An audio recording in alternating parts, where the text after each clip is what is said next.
Ma Yujian seemed to have reached a final decision, calling out that he wanted to stop the fight and make a deal. Our protagonist exhaled a breath of mist, his interest piqued by the sudden offer of a negotiation. What kind of deal? Let's hear it, he said, as the thousand-year-old spirit began to speak slowly, admitting he had a secret to share. The spirit explained that he had been cultivating in this very spot for over 1,700 years, and he had a hunch. He guessed that our hero was a heavenly master from Longhu Mountain, and as a master, he should be quite knowledgeable. Surely, he would know the immense value of a piece of 10,000-year-old sunken water cherry wood. You haven't heard of it, have you? The spirit asked, leaving our hero wondering if he truly possessed such a treasure. Of course I do, the spirit replied. Otherwise I wouldn't have mentioned it. And this wasn't just any wood. It was a 10,000-year-old specimen that he had discovered buried deep in the silt many years ago. He had kept it hidden all this time. Hearing this, our hero paused to think for a moment before nodding slowly. Now that he knew for a fact that there was ancient cherry wood at the bottom of the reservoir, he had a realization. Why bother with a deal at all? He could simply defeat the spirit, take the immortal field cherry source for himself, and then head down into the depths to find the wood on his own. It seemed much more efficient, really. Only children feel the need to choose. A true master simply takes everything. He asked why he should share anything at all, which sent the old thousand-year-old loach into a fit of absolute rage. Don't go too far, the spirit barked. You have to leave something for me. He threatened to fight to the bitter end, a classic fish dies and the net breaks scenario. But our hero wasn't impressed. What did the spirit's death have to do with him? Besides, since the spirit was already his for the taking, there was no reason to leave anything behind. He then tapped the Justice Alliance token hanging at his waist. The token began to glow with a purple light, and suddenly, a massive, towering spiritual official phantom manifested behind him. With a red face, crimson beard, and eyes of fire, the phantom manifested, clutching a fire wheel in one hand and a golden staff in the other. Our hero gave a casual wave of his hand, and after a solid 2.5 minutes of absolute thrashing, the loach spirit finally broke. Choosing surrender at last, he obediently handed over the immortal field source, just as a system notification chimed in our hero's ear. Congratulations were in order for subduing the golden dragon loach, earning him rewards like the dragon transforming bow and the true dragon cave. With the power of 3 heaven-reaching soul fragments surging, he turned his gaze toward the spirit and calmly extracted its dragon core. This was the only way to ensure the creature would serve him faithfully, so he gave its head a firm pat and sent it off. He commanded the spirit to head back down and retrieve that 10,000-year-old sunken water cherry wood he had mentioned earlier. The great loach leaped into the air before diving deep into the reservoir, and a few minutes later, a massive piece of blackwood surfaced. As the spirit brought the treasure up in its mouth, our hero looked on with a satisfied expression. But the work wasn't over yet. A new system task appeared. Find a coffin shop and use this ebony wood to craft a top-tier coffin. A bit unusual, perhaps. The system would grade the final product, and naturally, a higher score meant far more generous rewards for our master. He was also tasked with finding a location with perfect feng shui for himself to unlock even further rewards. He turned to the locals, demanding they find a skilled craftsman within the village to begin the work immediately. He ordered them to build a coffin of the highest quality for their ancestor, warning them of what would happen if they failed.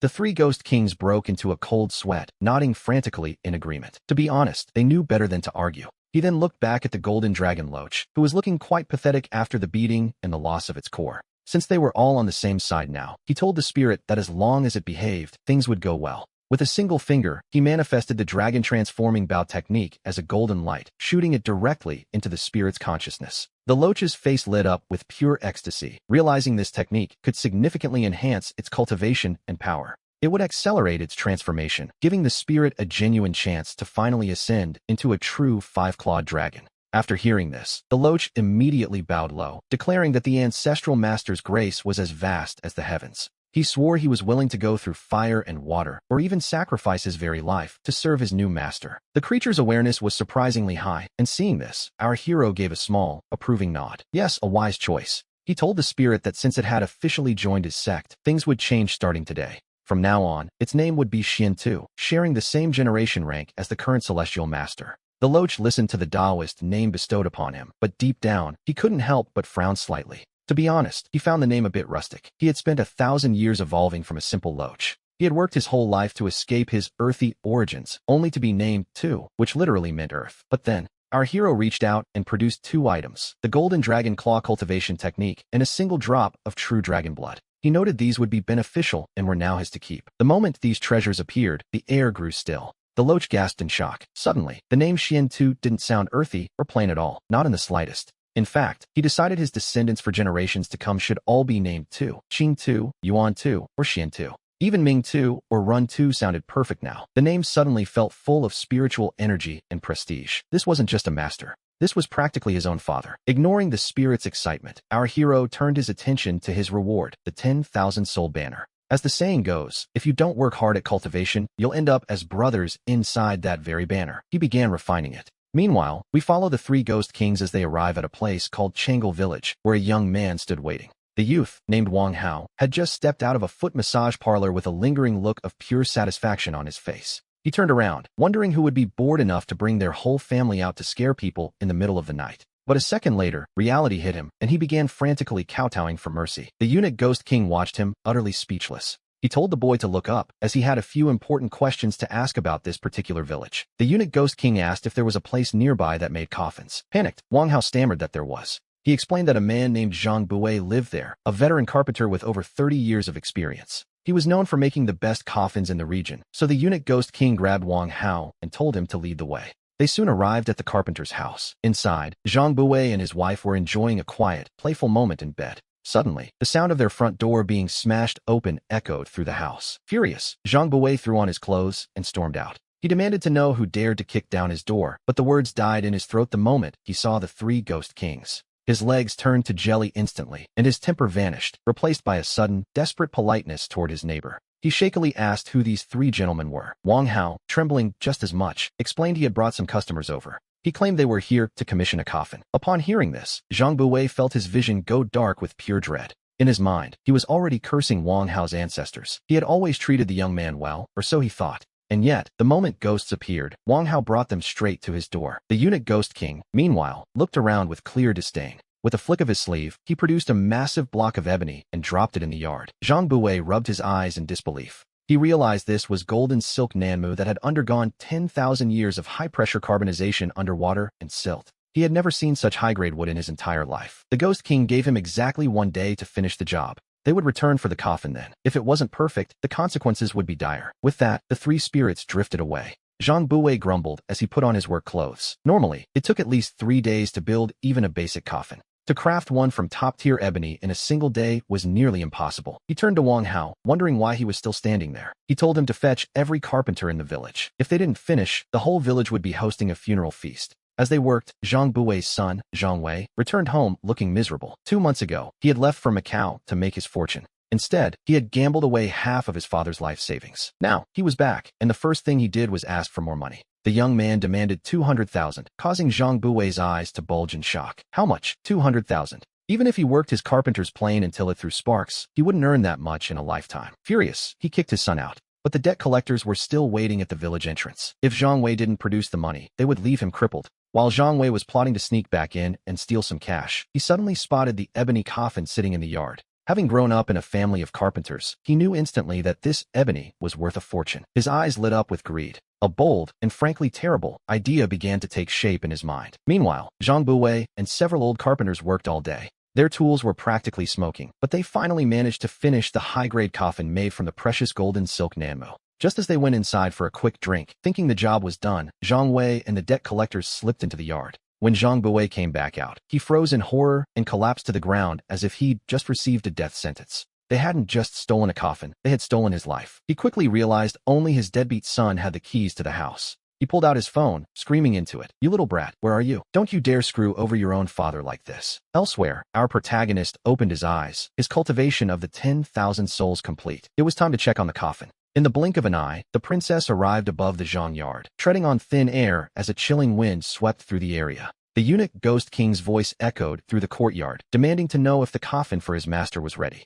Zhang Bui knelt on the ground, trembling violently. "Ghost King, sir, the coffin was finished, it really was." He stammered, trying to explain that a slight, rather catastrophic accident had occurred midway through the process. We shift to a grand manor, where a funeral was being held for the 98-year-old chairman of the Yuejiang Group. Having heard that Zhang Wei had a golden silk nanmu coffin, the family had offered a massive sum to buy it on the spot. Since he had stolen it anyway, Zhang Wei didn't want any trouble and agreed. A group of mourners soon emerged from the hall. Leading them was a 20-year-old woman named Ren Xinrui, the family's heiress, with a mysterious figure standing right by her side. A young man in a black suit approached the coffin. He extended 2 fingers, and his energy began to swirl within him. Li Chenfeng moved his fingertips with precision to form a small spiritual seal, injecting a surge of aura into the wood. A moment later, a faint purple mist naturally emerged from within, slowly blanketing the entire golden silk Namu coffin. The young man nodded, seemingly satisfied with the quality. A coffin of this caliber is truly a rare find, to say the least. In the open market, such a treasure is practically priceless. Even at $1 billion, buying it would be considered a massive bargain. Rin Xinrui nodded and ordered her men to transfer the funds immediately. As they moved the coffin inside, Zhang Wei checked his phone. Seeing the payment notification, he grinned from ear to ear. Meanwhile, high above the Yuejiang Manor, a figure arrived amidst a hazy mist. Our protagonist looked down at the massive private estate, surrounded by black smoke. He gave the order to bring the culprit back. The three ghost kings instantly transformed into streaks of ghostly energy and charged into the manor while he performed a hand seal. He sensed something was wrong. Someone had beaten him to the coffin and was even trying to carve a spiritual seal onto it. In an instant, his anger reached its breaking point. Inside the manor's hall, everyone suddenly felt the light begin to dim. A massive explosion shook the air as a man draped in a black dragon robe, carrying a celestial master sword, descended upon them. He landed right in the middle of the funeral, his golden gaze scanning the room before locking onto the golden silk Namu coffin. The crowd gathered here consisted entirely of high society elites, either top-tier tycoons with immense wealth, or famous celebrities and wealthy heirs. Seeing a fierce figure drop from the sky, the entire room descended into a panic. The man in the suit shouted a stern warning, demanding to know who would dare to cause such a scene in broad daylight. He couldn't believe someone would act so boldly in front of a beastmaster. This man's name was Li Qinfeng. His master was the famous Grandmaster Tianqing, which is why he was known as the Young Master. He quickly pulled out a charm. He threw the yellow talisman directly toward our protagonist's forehead. It was a specialized seal from the Tianqing sect used to suppress evil. With a shout to the 7 stars of the Big Dipper to freeze all generals, the talisman erupted in a burst of golden light. The talisman stuck firmly to our protagonist's forehead. Li Chunfeng felt a surge of secret pride, thinking the job was done, as the crowd began to murmur. It seemed the danger had passed, but just as the wealthy merchants began to praise him, Li Chunfeng watched in utter disbelief as a hand reached up. Slowly and deliberately, he reached for the yellow talisman on his own forehead and simply peeled it off like a piece of scrap paper. Li Chunfeng reacted quickly, his fingers weaving a rapid hand seal. A spiritual weapon of pure energy began to manifest right at his fingertips. The energy condensed into a terrifying blade of sword qi, which he immediately swung toward our protagonist with everything he had. Watching the strike descend, he simply reached out to catch the blade with one hand. A second later, he formed his own seal with the other. A bolt of black lightning erupted from his fingertips, hardening into a lightning sword. With a swift backhand, he unleashed a counterstrike. The two spiritual blades collided with a violent crash. In an instant, Li Qinfeng's energy sword was shattered into 1,000 pieces. Cold sweat poured down his face as shock took hold. He wondered how a zombie could possibly use the Five Thunders sword technique, a top-tier Taoist art. Seeing Li Chunfeng fail repeatedly, the eldest daughter of the Zhou family, Zhou Xingrui, watched with growing concern for her investment. She asked him point-blank if he was actually capable of handling this. Naturally, Li Chunfeng straightened his back, refusing to lose face. He bit his finger to draw blood, frantically tracing new patterns in the air while chanting a series of complex master-level incantations. He threw a forbidden binding charm forward, shouting for it to strike. Suddenly, our protagonist's hands and feet were locked in place. He stood there, seemingly immobilized. It appeared this fellow still hadn't realized the gap in their strength, so he decided to let the boy finish his performance. The temperature in the hall skyrocketed by over 10 degrees in an instant. With a single thought, our protagonist decided to respond. A blood-red golden light curse instantly enveloped his body. Li Chunfeng had hoped a simple fire would kill him, but instead, he triggered this. It was the Great Golden Light Divine Curse, a technique usually reserved for grandmasters. While others gained confidence in battle, Li Chunfeng was only growing more terrified. Realizing he was outmatched, he stopped talking and bit his finger again. This time, he pulled out a rare white talisman and began painting with his blood. Yellow charms summon gods, but white ones summon ghosts. As he called upon a ghost king, the entire hall was suddenly filled with a haunting sound. The air was thick with ghostly wails and howls. A ghost king appeared, possessing the strength of a half-step ghost emperor, dressed in blue with pale, sightless eyes. The entity was known as Chu Rinmei. Immediately, it fixed its gaze on our protagonist and lunged forward with terrifying speed. He simply raised a hand and delivered a backhand strike, his palm booming with power while he maintained a cold, mocking expression. If Li Chunfeng wanted to summon ghosts, then it was only fair that he summoned a god. He reached out and tapped the empty air. He called upon the righteous might of his sect. From the void, a divine statue manifested, draped in white robes and silver armor. The figure wore a yellow robe, possessed 3 divine eyes, and held a 3-pointed, double-edged blade, the true form of a Taoist deity. The divine image stood tall in midair. This was none other than the legendary Erling Shun. Chu Rinmei looked up at the god in horror. The Ghost King, who had been so fierce just a moment ago, suddenly froze, not daring to move a single muscle. It was quite the reversal. What was supposed to be an easy victory had turned into a high-level divine confrontation. With a wave of his hand, the celestial hound was released. The spirit of the howling celestial dog charged forth, snapping its jaws at Chu Renmei, who could only watch the beast approach in terror. The deity Yang Jian drew his silver pellet golden bow. A second later, the bowstring snapped, and Chu Renmei didn't even have time to scream. The ghostly form was instantly shattered, dissolving into a wisp of energy. Our protagonist then pulled out his 10,000 soul banner. He captured that wisp of energy, turning it into a mere trophy within the banner. Meanwhile, deep within the underworld, the loss was felt. A hidden underworld god sensed the destruction of his subordinate and flew into a violent rage, demanding to know who dared kill his ghost king.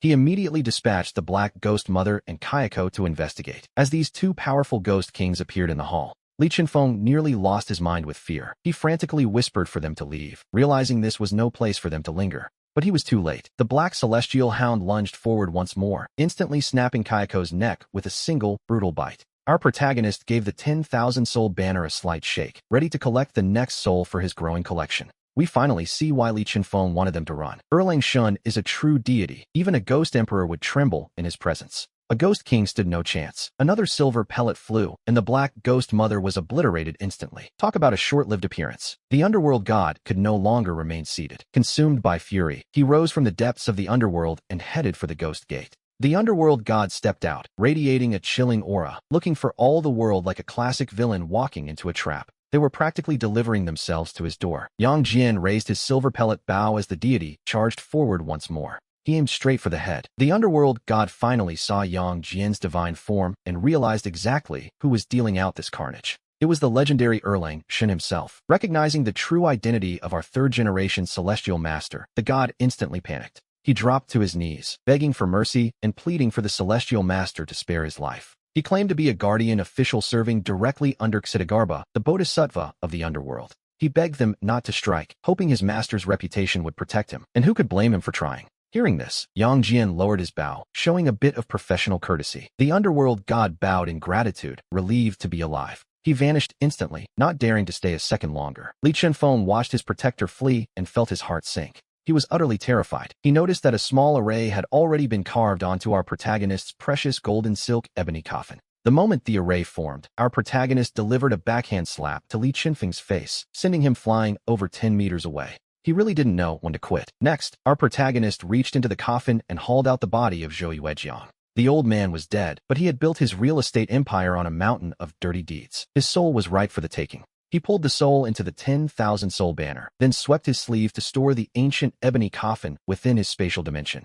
Meanwhile, the three ghost kings he had sent out returned with their captives. They asked their master how to handle these three fools. He glanced at Zhang Wei and Brother Dao's gang, who were still frantically begging for their lives. It was, quite frankly, useless. He ripped their souls directly from their bodies and sucked them into the banner. If you don't work hard in life, you become brothers in the banner. With a flash of black light, he vanished, taking everyone with him. We see him now floating in the void, looking at his prize. Before him sat the 10,000-year-old golden silk ebony coffin. With a wave of his hand, top-tier Taoist talismans transformed into streaks of light. He etched the longevity, giant spirit, ascension, and tribulation talismans onto the wood, finishing with the 9 heavens thunder curse. A total of 108,000 seals were placed. Having secured such a top-tier coffin, he naturally needed to find a prime location for cultivation, a dragon vein. Dragon veins originate from the Kunlun Mountains and stretch across the entire world, forming what the ancients called the foundation of all earthly power. Starting at Kunlun, with Longhu as its peak, this particular dragon vein is incredibly powerful. It was the very reason the first-generation patriarch, Zhang Daolin,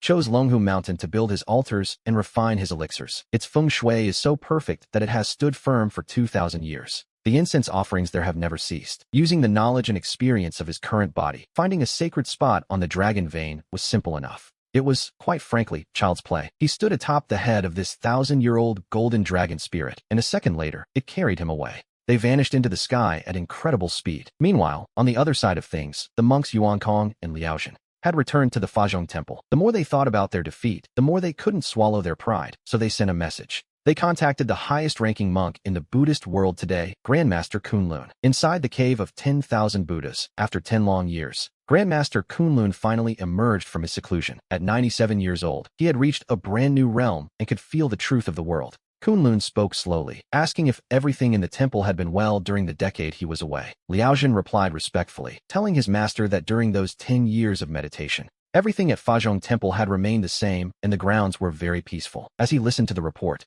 Kunlun nodded with satisfaction. But when Liaojin described the pathetic experience of being thrown into a reservoir, Kunlun's face filled with shock. He knew his disciple's strength well. What kind of zombie could possibly force Liaojin into such a humiliating retreat? Clearly, Kunlun found the story hard to believe, but he immediately declared that the Buddhist sect would reclaim its honor. He dismissed the threat as a mere low-level flying zombie that needed to be dealt with. He claimed he could kill it with a single hand. He looked at Liaojin and continued his explanation. He told him the Buddha had revealed that beneath the entire dragon kingdom, the dragon veins in various regions were beginning to converge. These veins were the key to everything happening now. This was the key to a century of fortune and luck. Having said his piece, he took Liaojin with him, heading straight for the location the Buddha had pointed out. At that moment, on a peak known as Fenglai Mountain, Liaojin and Kunlun had already arrived. They intended to build a new Buddhist temple right here on this very mountain. Their goal was to occupy the dragon's lair long-term and swallow the underground dragon vein's luck. However, within the mountain's range, Kunlun couldn't feel even a hint of the majestic spiritual energy a treasure land should have, nor the aura that should nourish the peak. His heart was suddenly filled with doubt. "Master, look," Liaojin said, pointing toward a specific spot, where they discovered a peculiar ancient pagoda. It stood 2 meters high, with 8 sides carved with various unique talismans. As Kunlun looked at this Fenglai pagoda, a look of displeasure crossed his face. He understood instantly why he felt no spiritual energy. The Fenglai pagoda was suppressing the dragon's lair and hiding the treasure spot. The vein's energy simply couldn't flow out. He then rolled up his sleeves, preparing to topple the pagoda. But then he noticed a stone nearby, engraved with a line of text: "Justice. Beneath the Fenglai pagoda lies demon blood. If the pagoda falls, death follows." Kunlun let out a disdainful laugh and snorted, wondering who they thought they were fooling. He completely ignored the warning. He placed both hands directly onto the 2-meter-high Fenglai pagoda and dropped into a firm horse stance. At 97 years old, Kunlun suddenly transformed into a fierce, glaring Vajra. The pagoda began to shake violently, looking as if it might collapse at any second. The moment the pagoda was overturned, a wild wind erupted across Longhu and Sanqing mountains. The Taoist masters who knew the pagoda's history were driven absolutely frantic. These 3 Fenglai pagodas occupied Fenglai Mountain, Longhu Mountain, and Sanqing Mountain respectively. The 3 mountains were connected by these pagodas, forming a perfect line of 3 points. Legend says the master who built them once suppressed a top-tier great demon, sealing it deep beneath the dragon's lair. Now, this monk Kunlun had actually uprooted the pagoda from the cliff. Beneath Fenglai Mountain, ghostly wails and wolf howls erupted. The sounds of the dragon's movement and rolling spiritual energy came whistling out from within the mountain all at once. The entire Fenglai Mountain began to shake violently as a terrifying torrent of spiritual energy, carrying a sky-piercing demonic aura, erupted forth. The other 2 Fenglai pagodas reacted the same way, as black demonic energy swirled around debris, gathering at the very peak of the mountain. These stone fragments were covered in blood-red Buddhist scriptures, pulsing with the immense power of the rebirth curse. Together, they formed a massive, crimson image of the Vairocana Buddha, though the face of this Buddha was eerily distorted and strange. Kunlun's face paled with shock as he shouted to his disciple, realizing that they were looking at a ghost Buddha. The aura emanating from this ghost Buddha suggested it possessed at least several thousand years of cultivation. The ghost Tathagata spoke slowly, his voice dripping with bloodlust, asking why they did not bow now that they were in his presence. He wore a mocking, playful expression as he turned his gaze toward the trembling Kunlun. He noted, with a touch of irony, that his freedom was entirely thanks to Kunlun's own hard work. Kunlun's eyes widened in panic as he finally understood why he had felt something guiding him throughout this entire journey. Then, the ghost Tathagata revealed a forbidden secret. Kunlun had spent 10 years in seclusion to master his divine techniques. In reality, his natural lifespan had reached its end a decade ago. Those 10 years of meditation were a lie. Everything he had achieved was stolen through dark arts. Fazhong Temple was a famous site within the Longhu Temple complex, where thousands of pilgrims and tourists came daily to offer incense, and Kunlun had prepared a trap long ago. Beneath the Buddha statue in the Great Hero Hall, he had placed a soul-stealing formation. Whenever someone bowed in prayer, he would borrow a portion of their lifespan. This was the only reason he had survived his 10-year seclusion. He had turned to the dark path 10 years prior, and now, Kunlun's expression became utterly hideous to behold. The surrounding monks were horrified by the ghost Buddha's words. Kunlun's face twisted with rage as he let out a ferocious roar. He screamed that he would not let such demonic lies stand, reaching out his hand to summon his weapon. The 9-dragon staff flashed with golden light and flew into his grip as he leaped into the air, defying gravity itself. The golden light atop the staff shone brilliantly as Kunlun struck down toward the ghost Tathagata with a powerful palm strike. His strike carried a faint glimmer of Buddhist law, and as his staff collided with the massive palm of the ghost Buddha, The sheer force of their clash shook the very heavens, leaving the two combatants locked in a desperate stalemate. The ghost Buddha simply laughed, noting that while Buddhist light usually suppresses evil, it was useless in Kunlun's hands. He pointed out that Kunlun's spiritual power, stolen through dark arts, was no longer pure enough to harm him. He even mockingly invited Kunlun to sit at his feet and become his arhat, which, predictably, sent Kunlun into a blind rage. His Buddhist heart had turned to madness, his aura climbing frantically as he allowed himself to be completely consumed by fury. The false Tathagata continued his taunts, claiming that since he also knew the Buddhist laws, they should work together. He proposed that they establish a great Lane temple in the mortal realm to hoard all the offerings for themselves. Together, they could destroy the path of Taoism and elevate the name of Buddha above all else. With just a little effort, the ghost Buddha claimed, they could both achieve true godhood. Watching from the sidelines, Zhang decided he had heard quite enough of this particular conversation. Taoism was the very foundation of the Zhang family legacy, and these two were talking about destroying it. Zhang had been nearby for some time, hoping for a good show, but he was disappointed by the monk's lack of skill. In the next heartbeat, he reached out a single hand toward the ghost Buddha, intending to put an end to the chatter. He demanded the creature repeat its words and clarify exactly who it intended to destroy. Terrifying lightning erupted from his palm as the 5 thunder hands slammed down directly onto the ghost Buddha's head. The force was so immense it left 5 deep holes in the creature's skull, catching the ghost Tathagata completely off guard. When Zhang called out the name Zhueyangzi, the ghost Buddha's pupils contracted in sudden, sharp recognition. After more than 2,000 years, the fact that someone still knew his true name was enough to leave him utterly terrified. The ghost Tathagata's pupils shrank as he recognized Zhang, but he quickly burst into a mocking laugh, finding the situation quite ironic. He recalled that Zhang Tianlu was once a legendary earth immortal, a man who stood at the very threshold of divine ascension. And yet, here we see that the great Zhang Tianlu has been reduced to nothing more than a zombie. The creature suggested that since they were now both outcasts, they should walk the path of the great heavenly demon together. In truth, this being was once a 5,000-year-old vulture who had possessed a stone Buddha statue and named himself Zhueyangzi. He had spent centuries stealing the life force of mortals until Zhang, then at his peak, had sealed him away in this very spot. Now, seeing that Zhang's ascension had failed, the creature was gloating, but Zhang wasn't in the mood for a long conversation. He struck with a massive blade of lightning, his 5 thunder palm crushing Zhueyangzi's neck and shattering the stone-like flesh.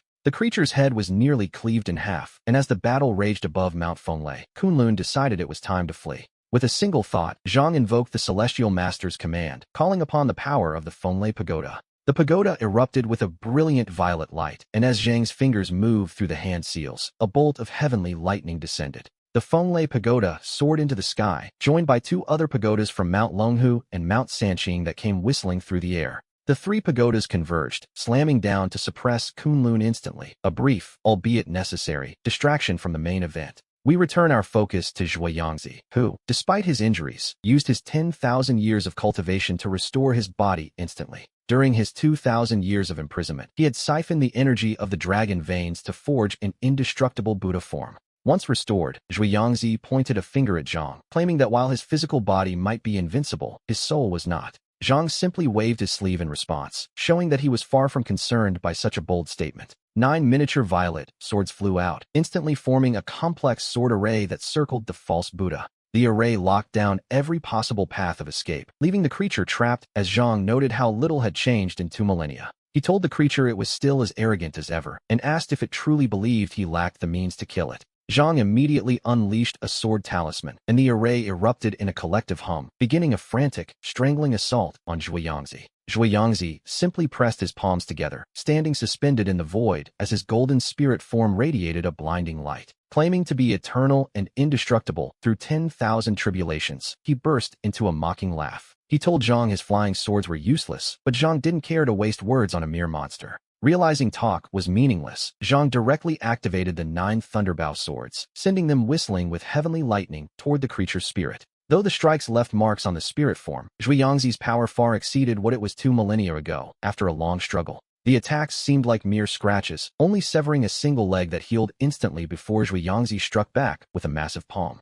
This divine strike, empowered by his spirit form, sent the Thunderbow swords recoiling as he sneered at their perceived weakness. He mocked the swords as mediocre, asking who could possibly slay him, but the truth was that these divine blades had never been truly consecrated with the blood of a celestial master, which would have increased their power 100-fold. Zhang reacted by redirecting the tips of his Thunderbow swords, pointing them directly at celestial master Xuanzhen on Mount Fenglai. He called out to Xuanzhen, telling him he needed to borrow something, causing the old master to look up in utter shock. Xuanzhen panicked, wondering what on earth was happening as the 9 swords came flying straight toward him. Just as he was about to defend himself, Zhang explained he only needed some blood to consecrate the swords. Relieved he wasn't about to be killed, Xuanzhen rolled up his sleeves and extended his arm as the 9 blades grazed him in sequence. Each sword was stained with the Celestial Master's blood, causing the lightning to explode with power as the blood sacrifice took hold. Zhang challenged the creature's claim of invincibility, promising to show him exactly how he would be cut down. He drove the divine swords forward once more, but this time the result was entirely different. The blades were now impossibly sharp. Zhui Yangzi's supposedly indestructible spirit form shattered with a single stroke as the sword array crisscrossed through his body. His form was sliced into countless pieces, yet his cold laughter still echoed through the sky, claiming it was all useless. The creature boasted that even if he were hacked to pieces, he would simply recover, but this time, things were different. Zhang had no intention of giving him another chance. With a wave of his sleeve, a terrifying suction erupted from within. Countless fragments of the stone statues were pulled into the void of his sleeve, leaving Zhui Yangzi pale with rage and shock. He managed to reform his body using the remaining stones, but he was now barely a third of his original size, a truly ridiculous sight. Even in this state, he had the nerve to demand his pieces back, but Zhang simply sent the thunder bow, swords whistling toward him again. Terrified, the creature didn't dare let the divine blades near him, shouting that he was simply having an off day. He claimed they would finish this another time and, with a string of curses, transformed into a streak of golden light to flee. We see Zhang shake his head at the display. He wasn't about to let his prey escape, especially with a certain ally waiting above. High in the sky, that 1,000-year-old Loach was ready, striking down with a golden dragon claw, a treasure Zhang had gifted him. Zhui Yangzi couldn't even react before the dragon chi slammed into him, sending him screaming straight back toward the waiting swords. The 9 divine blades instantly shredded his stone body into dust, and Zhang moved quickly to sweep up every last fragment. He left nothing behind. Realizing his physical form was utterly lost, Zhui Yangzi knew the tide had turned completely against him. His soul burst forth from the crumbling stone, revealing his true form as a red-eyed vulture, desperate to take flight and escape. Zhang watched the soul attempt its frantic getaway and noted, quite calmly, that the creature actually thought he could run. But Zhang had anticipated this move. After all, he and Zhui Yangzi were old rivals, and he knew how cunning the monster could be. He knew that once the body was destroyed, the soul would flee, so he had already prepared a little surprise for this exact moment. He reached to his waist and pulled out the soul-locking chain, a specialized tool designed specifically for capturing spirits. It was the perfect counter for a soul like Zhui Yangzi's, and Zhang threw it with practiced ease. To be honest, it was almost unfair. The chain expanded instantly, its links glowing as they automatically locked onto the soul of the fleeing red-eyed vulture. With his power depleted and his soul exposed, the creature was flying far too slowly to escape the inevitable reach of the chains. Zhui Yangzi's pupils shrank in terror as he cursed at the top of his lungs, demanding to know how Zhang could possibly possess the soul-locking chain. He tried to flee, but there was nowhere left to run. The chain flew with lightning speed, wrapping itself around his soul several times over. With a sharp tug, Zhang yanked him right out of the sky like a frantic kite, pulling the featherless vulture directly into his grasp. At this point, not even a divine intervention could save him, and it was only then that Zhui Yangzi felt true, bone-chilling fear. His attitude shifted in an instant. Wearing a face of desperate submission, he began to plead, calling Zhang Great Master over and over. He claimed he had been momentarily possessed by greed and promised he would never dare to cross Zhang again. Yes, quite the sudden change of heart. He begged for mercy, and as Zhang looked at this cowardly display, the creature seemed like a completely different person from the arrogant Buddha form earlier. Zhang remarked dryly that he actually preferred the creature's initial state, the one where he was still acting defiant and unyielding. He asked the vulture what had happened to that immortal and indestructible Buddha body he was so proud of just moments ago. He wondered aloud if the creature was finally done putting on such a ridiculous, overblown performance. The words felt strangely familiar to Zhang. 2,000 years ago, when he first defeated him, the creature had begged for mercy in the exact same way. Back then, Zhang had been soft-hearted, thinking 1,000 years of cultivation shouldn't be wasted, so he merely sealed him under the dragon vein to repent. It turned out the creature was more stubborn than a legend, and seeing him try the same trick again, Zhang simply gave a cold, knowing laugh. He told the vulture that since he had already been given a second chance and wasted it, there would certainly not be a third. Zhui Yangzi had argued that heaven loves all living things, but Zhang noted, quite calmly, that he personally didn't share that sentiment. Refusing to waste any more breath, he swept the creature into his sleeve dimension, planning to deal with him properly once they returned home. Immediately after subduing Zhui Yangzi, a new system notification chimed in Zhang's ear, congratulating him on capturing the 9,000-year-old demon. The rewards were substantial: the Ghost Buddha technique, the flesh reconstitution art, the 9-breath vitality skill, and 500,000 points. Deep down, he was delighted by the haul. The flesh reconstitution art, in particular, was an exceptionally rare and valuable find. As for the Ghost Buddha technique, it was the very secret Zhuangzi had realized while wandering the Buddhist path of reincarnation. The technique had been refined over ages, containing the indestructible Buddha body, the Ghost Buddha palm, the celestial demon finger, and the Ghost Buddha spirit. While Zhang personally had little use for such arts, he figured they would be excellent training materials for his subordinates. To be honest, it was a practical choice. The flesh reconstitution art, also known as the flesh lingji, was an even rarer treasure, one of the most elusive spiritual entities in the world. As a form of pure life essence, it was considered one of the 10 ancestral spiritual materials, possessing infinite uses and a value that was truly beyond measure. In the natural world, these entities appear without a trace, relying entirely on their environment to grow, which leads to vastly different types of development. Those that grow in sacred lands, absorbing the spiritual energy of heaven and earth, become what we call the spiritual flesh reconstitution. A single piece could grant a mortal 1,000 years of life, or a cultivator a century of progress. A useful snack, if you can find one. However, those grown in places of gathering malice become een or ghost variants, feeding on the living, great for demons, but useless for humans. The one rewarded by the system was the most unique of all. It wasn't meant for consumption, but functioned as a powerful symbiotic entity. Once it attached to a host, it would slowly consume their cultivation and consciousness. The longer the connection lasted, the more complete the erasure became. Eventually, the host's mind would vanish, leaving a new, independent individual. After this process, the entity's strength would effectively double. Every single technique and ability of the original host would be perfectly replicated, though the memories and original consciousness would be entirely gone. It was essentially a total system format that retained only the peak power and then enhanced it, a terrifyingly efficient tool by any standard. Zhang realized he could use this on Zhuangzi. The vulture already had 9,000 years of cultivation, and once the flesh reconstitution took hold,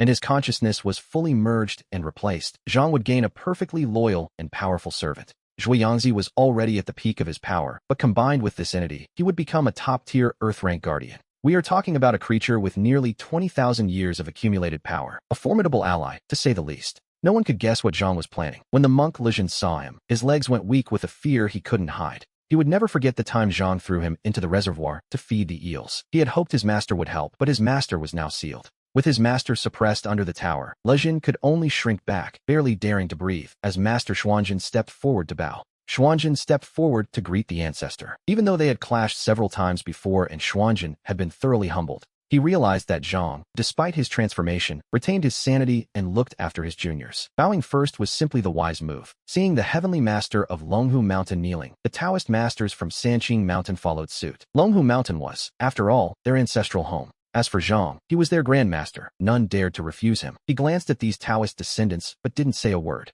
Instead, he walked straight toward Kurong, who was still pinned under the Wind Thunder Tower. Kurong looked up and shouted with fading bravado. He claimed to be Zen Master Kurong of the Buddhist sect, a practitioner who studied directly under the seat of the Buddha himself. He demanded that this monster release him immediately, warning that provoking the Buddha was a mistake Zhang couldn't afford. Seeing the old monk still trying to act tough, Zhang simply waved his hand. To be honest, he had very little patience for threats. A bolt of heavenly lightning instantly descended from the 3 towers, striking Kurong directly. It was a very loud way to say be quiet. Zhang reminded him that the last person who tried to act superior in his presence was Zhuangzi. The consequences of Zhuangzi pretending to be the Buddha were clear for everyone to see. It hadn't ended well for him. He asked Kurong why he was still pretending to be a great practitioner under the Buddha's seat. It was a bold claim, certainly. If one didn't know better, they might actually think Kurong was some sort of bodhisattva. He certainly acted the part. Since the monk enjoyed the theatrics so much, Zhang decided to see if his lightning could finally break through that stubborn pride. It was quite the irony, a monk refusing to accept his fate even while standing in the Great Hero Hall.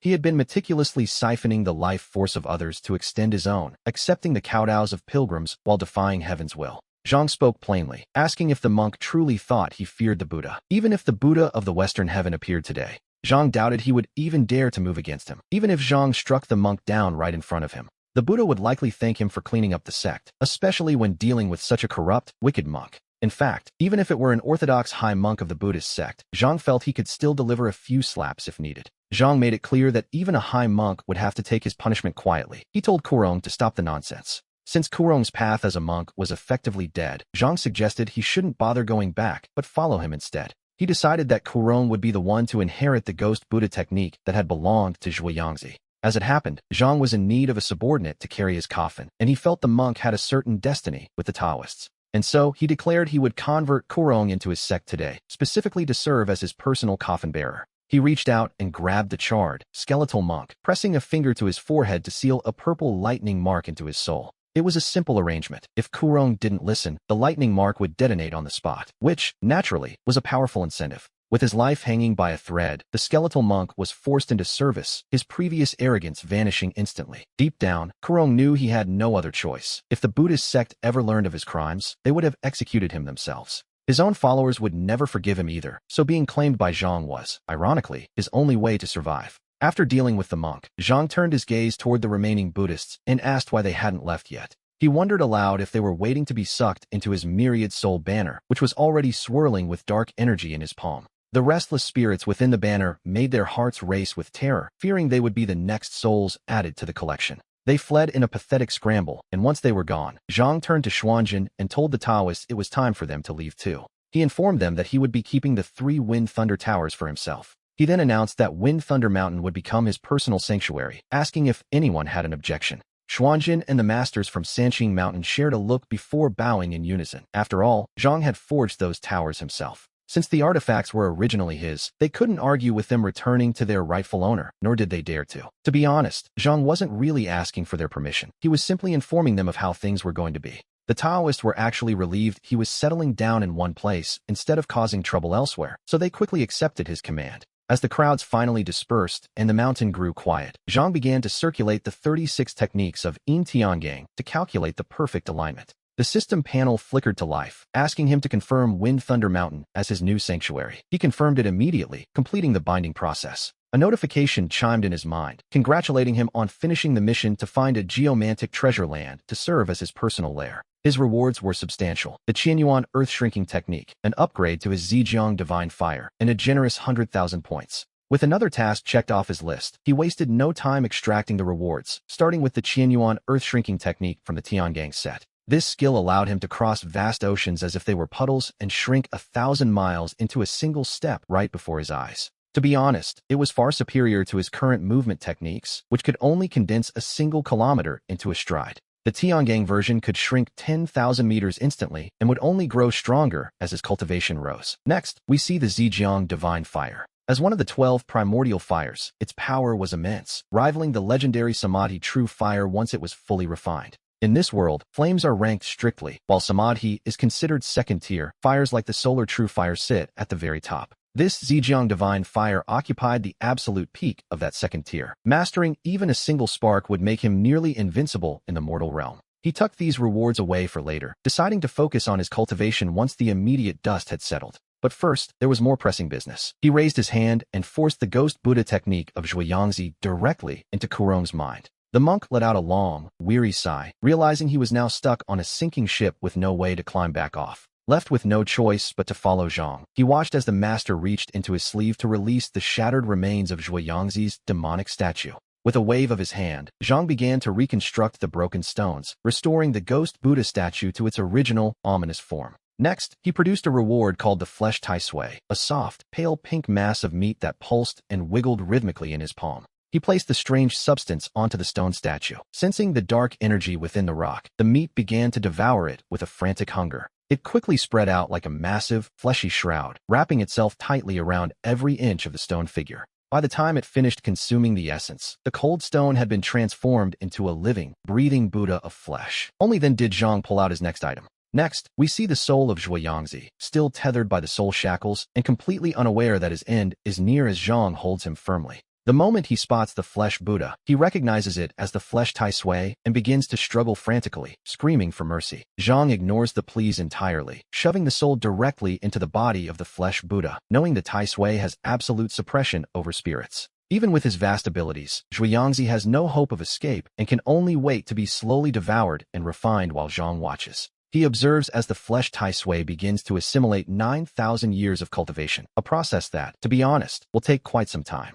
While the flesh Buddha continues to pulse and grow at the mountain's dragon vein point, Zhang produces the 10,000 soul banner. He plants the black banner beside the 10,000-year ebony coffin, and with a wave of his hand, 6 ghost kings emerge from within. Among them are the red-robed female ghost king from the reservoir, the eunuch ghost king, the ghost infant king, and those from Yuejiang Manor. These include the 3 great ghost kings who served under General Sun of the Underworld, Chu Renmei, Jia Yezi, and the Great Black Mother. Though they were previously scattered by Yang Jian, they have since been fully restored after being nurtured within the 10,000 soul banner. He commands them to guard the Buddha and cultivate at this dragon vein spot, which sits at the very core of the mountain's spiritual energy. The spiritual aura here is so dense that a single day of training is worth 10 elsewhere, allowing a ghost to gain 10 years of power in one. As for the specific spot where Zhang's coffin rests, it is the finest of the fine, offering a 20-fold increase in cultivation speed. This massive boost is exactly why the great sects fight so fiercely for these sacred lands. Take the famous Dragon Tiger Mountain, for instance. A standard training ground there yields 10 days of progress per day, while the Celestial Master's private spot yields 30. By training at Dragon Tiger Mountain for 40 years, Xuanjin was able to accumulate 960 years of raw power. When you add the natural 500 years of human potential and the 1,000-year lineage of the Zhang family bloodline, the numbers become staggering. Combined with their secret techniques, it is no wonder the Taoist sects produce such masters, but Zhang is now focused on his own progress. He begins absorbing the Zhejiang divine fire as a second-tier primordial flame comparable to Samadhi fire. The process is naturally slow. He estimates it will take half a month to fully refine it, a long time, perhaps, but for a treasure of this caliber, it is well worth the wait. For the next half-month, Zhang remained in seclusion within his coffin, and the Fenwei Mountain remained perfectly still after Xuanjin returned to Dragon Tiger Mountain. He had been keeping a close eye on the area, terrified that Zhang might cause trouble, but seeing him stay quiet for 2 weeks, he finally breathed a sigh of relief. As long as there was no trouble, he was content. Meanwhile, over at Fazhong Temple, the monk Liaozhen had returned to report the events of Fenwei Mountain.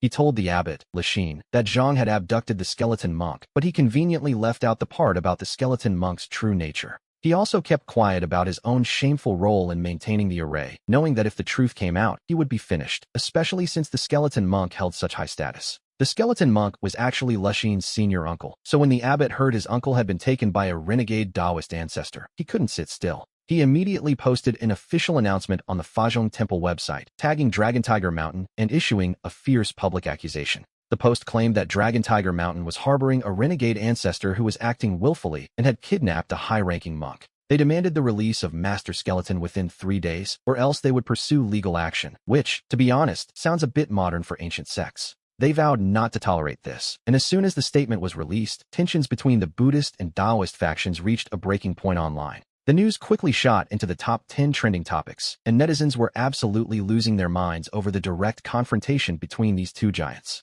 People were asking why this third-generation ancestor, Zhang Tianlu, would kidnap a monk, and what a Taoist would even want with a Buddhist master anyway. Others were shocked to learn Master Skeleton was even alive, as he supposedly went into seclusion 10 years ago. Now, the whole internet was waiting for a response. With Fazhong Temple taking such an aggressive and imposing stance, the pressure was entirely on Dragon Tiger Mountain to see how they would handle the challenge. Back at Dragon Tiger Mountain, Celestial Master Xuanjin's face turned dark the moment he saw the official announcement. He muttered to himself that these bald donkeys were truly shameless, showing no restraint in their public posturing. He wondered if they really had no idea what kind of filthy things their own ancestor had been up to behind closed doors. In his mind, Dragon Tiger Mountain had already been generous enough by not making the skeleton monk's dirty secrets public. Yet here they were, having the audacity to shout and make demands across the internet as if they were the victims. They even had the nerve to set a 3-day deadline for a person that Dragon Tiger Mountain wasn't even the one holding captive. He reasoned that since the monk was taken by the ancestor, it really had nothing to do with Dragon Tiger Mountain at all.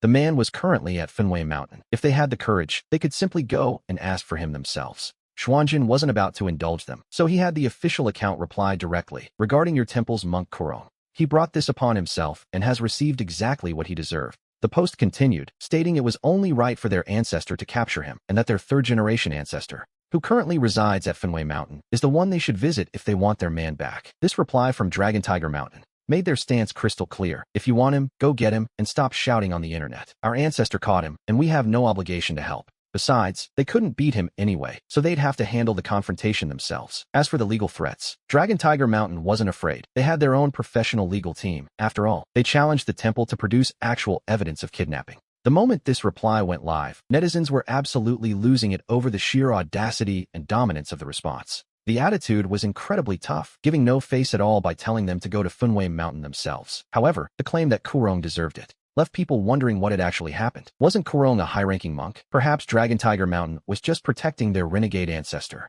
When Lixin, the abbot of Fazhong Temple, saw the reply, he was absolutely livid. To him, Dragon Tiger Mountain was being far too arrogant. They couldn't produce evidence, and according to Liao Zhan's report, the monk truly wasn't at Dragon Tiger Mountain, but at Funway Mountain instead. Knowing the monk was in Zhang Tianlu's hands, Lixin immediately threw on his Dharma robes and declared, Funway Mountain, is it? A renegade third-generation ancestor? You dare capture a high monk of Buddhism? Today, I shall certainly cut you down. He turned to ask Liao Zhan about Zhang Tianlu's actual strength, announcing that he would head to Funway Mountain immediately. He planned to capture him and suppress him beneath the Buddhist pagoda. Lixin was full of confidence, believing that if he personally took action, he could surely restore the reputation of the Buddhist faction. If he could suppress a Dragon Tiger Mountain ancestor in his own temple, then Dragon Tiger Mountain would lose all face, and he felt they would have no one to blame but themselves. With that, he grabbed his temple's treasure, the purple gold bowl. Still, he paused to ask just how strong Zhang Tianlu really was, believing his own cultivation was equal to that of his senior, Kurong. He even felt he might be a step ahead, entirely unaware that Kurong had already reached the 10th level of his divine technique. When Liao Zhan saw his senior grabbing the purple gold bowl as if he were rushing to his own funeral, he hurriedly tried to stop him, pleading for him not to be impulsive. He begged him not to go, explaining that although the third-generation ancestor was technically a renegade, his strength was terrifying and far beyond anything they could hope to contend with. Lixin frowned at this revelation. He wondered if the man could truly be that powerful, and if even a blessed magical treasure. Even with boundless mana, it seems it wasn't enough, as Liao Zhan let out a long, weary sigh. He reminded him that their senior Kurong had spent 10 years in secluded meditation, finally breaking through to the 10th level of the Kurong divine art. Yet, in the face of Zhang Tianlu, he couldn't even withstand a single move before being suppressed by the wind and thunder mysterious tower. Even the ghost Buddha, Zhuangzi, who possessed 9,000 years of cultivation, had been completely dealt with by him. No matter how strong that purple gold bowl was, it simply wouldn't be enough. To be honest, it wouldn't even be a contest. He urged him not to throw his life away. Lixin, who had felt invincible with his treasure in hand, thinking he could easily suppress a mere zombie, suddenly snapped back to reality. He knew exactly what the 10th level of that art implied. It granted 500 years of life and strength comparable to a Buddhist arhat. For such a figure to fall in a single move, without even a chance to fight back, made Lixin gasp. He quietly tucked the purple gold bowl away, admitting that his brother was right. This was a grave matter that required a much more deliberate plan. Once he had calmed down, Lixin decided to convene a grand assembly, summoning the 10 major Buddhist temples of the south. Together, they would discuss how to handle Zhang Tianlu, as capturing Kurong was a direct slap in the face to all of Buddhism. If they swallowed this insult, they would lose all standing in the world, especially now that the entire internet was watching them. If they failed to rescue Kurong, the Buddhist sects would never be able to hold their heads high before their believers again, having failed their most senior monk. After all, how could they protect their followers if they couldn't protect their own? Soon, the high monks from the 10 major southern temples had all arrived. Everyone present understood that this would be a brutal battle, and so the Buddhist community began preparing for a grand assembly with great fanfare. Meanwhile, back on Wind and Thunder Mountain, half a month had passed, and Zhang Tianlu had finally finished absorbing the last wisp of the Purple River divine fire. He had completely refined this second-tier divine flame of heaven and earth. The moment the refinement was complete, he could feel his strength surging. During these past 2 weeks, he had balanced refining the divine fire with the frantic cultivation of his immortal corpse technique. His cultivation had already reached a bottleneck. When he first arrived, he was at the Flying Jiang realm, but now he had absorbed celestial providence. By refining the Purple River divine fire and utilizing the dragon vein for a month of martial cultivation, he had swallowed the essence of heaven and earth. He had long since reached the peak of the Flying Jiang realm. He was now just a single step away from entering the legendary Hanba realm. In legends, a Hanba is a master of calamity capable of causing great droughts. While a Flying Jiang is invulnerable and can fly, a Hanba is far stronger. At this level, one awakens unique clan's supernatural powers. There are 4 types of Hanba, starting with the Fire Ba, who turns the land into a desert. Then there is the Wind Ba, who commands gales to topple all things, the Flood Ba, who controls water to cause disasters, and finally, the Mountain Ba. The Mountain Ba can lift mountains and shake the very earth. The Fire Ba is the easiest to achieve, but since he already had the divine fire, it felt redundant. As for the powers of the wind, flood, and mountain types, his existing 36 techniques already covered similar ground, making them less than ideal. To him, these 4 standard categories felt somewhat bland, a waste of his potential, really. Suddenly, a bold thought occurred to him. If the existing paths didn't suit his heart, he wondered why he shouldn't simply create his own. In his previous life, he had mastered the Five Thunders technique. In the entire history of zombies, there had never been a lightning-type Hamba. Given his incredible resistance to heavenly lightning, he felt he might actually succeed. Having made his decision, he pushed open his coffin lid and stepped out. Nearby, the 6 Ghost Kings, the skeleton, and the forming flesh-and-blood ghost Buddha had all made significant progress in their own cultivation. The effects of the Dragon Vein's treasure land were undeniable. Seeing him emerge from seclusion, they all bowed in respect to their master. They congratulated their master on completing his seclusion. Zhang Tianlu nodded slightly before taking to the air with a simple wave of his hand. The 3 mysterious wind and thunder pagodas rose at his command, landing in his palms. These were relics he had left behind 1,000 years ago. They were powerful artifacts, having remained on Dragon Tiger Mountain, Sanqing Mountain, and Wind and Thunder Mountain for 2 millennia.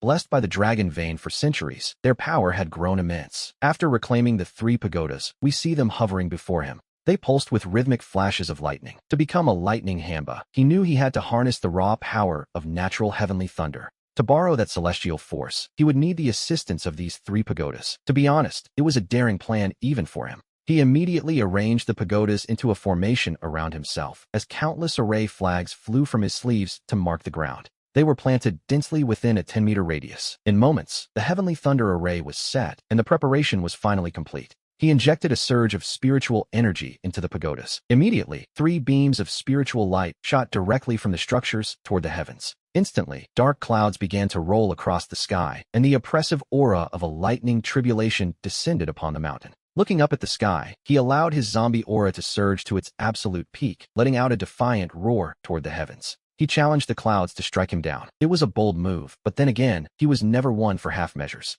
On the surrounding peaks, countless birds and beasts heard the terrifying thunder and fled in a desperate panic. They retreated into their burrows, not even daring to peek outside. Heavenly thunder, after all, possesses a natural restraint over all living things. Nothing in this world is truly unafraid of thunder. Even ancient spirits feel a chill in their hearts when the sky explodes. Meanwhile, on Dragon Tiger Mountain, Celestial Master Xuanzhen sat within his manor. He heard the thunderous roar echoing from the direction of Wind and Thunder Mountain. His brow furrowed instantly. He stepped outside and ascended to the roof of the manor in a single bound, muttering softly to himself. He wondered where this sudden thunder had come from. He could clearly sense that something was very wrong with this storm. This wasn't a natural phenomenon. The weather had been perfectly clear only moments ago, which made this sudden shift highly suspicious. In the blink of an eye, the sky was filled with lightning. Since it wasn't summer, such a rapid change was simply beyond all reason. Moreover, within this heavenly thunder, he sensed the distinct aura of a spell, and the sound was echoing directly from Wind and Thunder Mountain. Xuanzhen guessed that, in all likelihood, it was the ancestor himself performing some sort of grand ritual.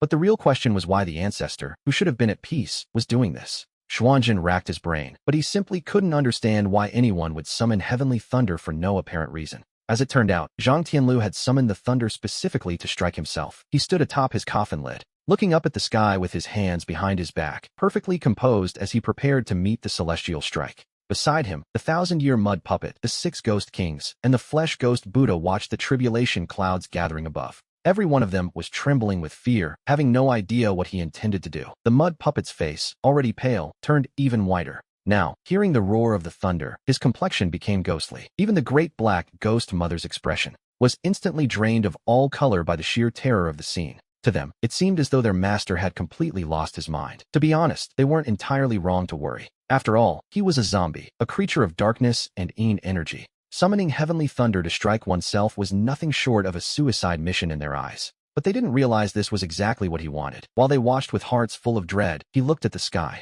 and felt nothing but pure excitement. A lightning Hamba was something no one under the heavens had ever managed to become. With a defiant shout, he transformed into a streak of black light, charging directly into the sky. While others would risk everything to avoid a lightning tribulation, he rushed toward it, almost as if he were afraid the lightning might miss him. Then, with a deafening roar, a massive bolt of terrifying thunder instantly enveloped his entire body. The lightning slammed into him with brutal force, wrapping him in a cage of electricity. He was sent crashing down by the impact, his body smoking, though fortunately, his dragon robe and purple robe offered some protection. The robes hadn't been destroyed by the heavenly thunder, but white smoke was still rising from his body. He possessed a 5 thunder adaptation body, but that was merely a reward. It allowed him to adapt to the internal 5 thunder righteous law, not external heavenly strikes. Consequently, when the lightning hit his physical form from the outside, it still hurt quite a bit. But to be honest, this level of pain was nothing to him. After taking that first direct hit, his zombie body actually began to actively absorb the power of the external heavenly thunder. At that very moment,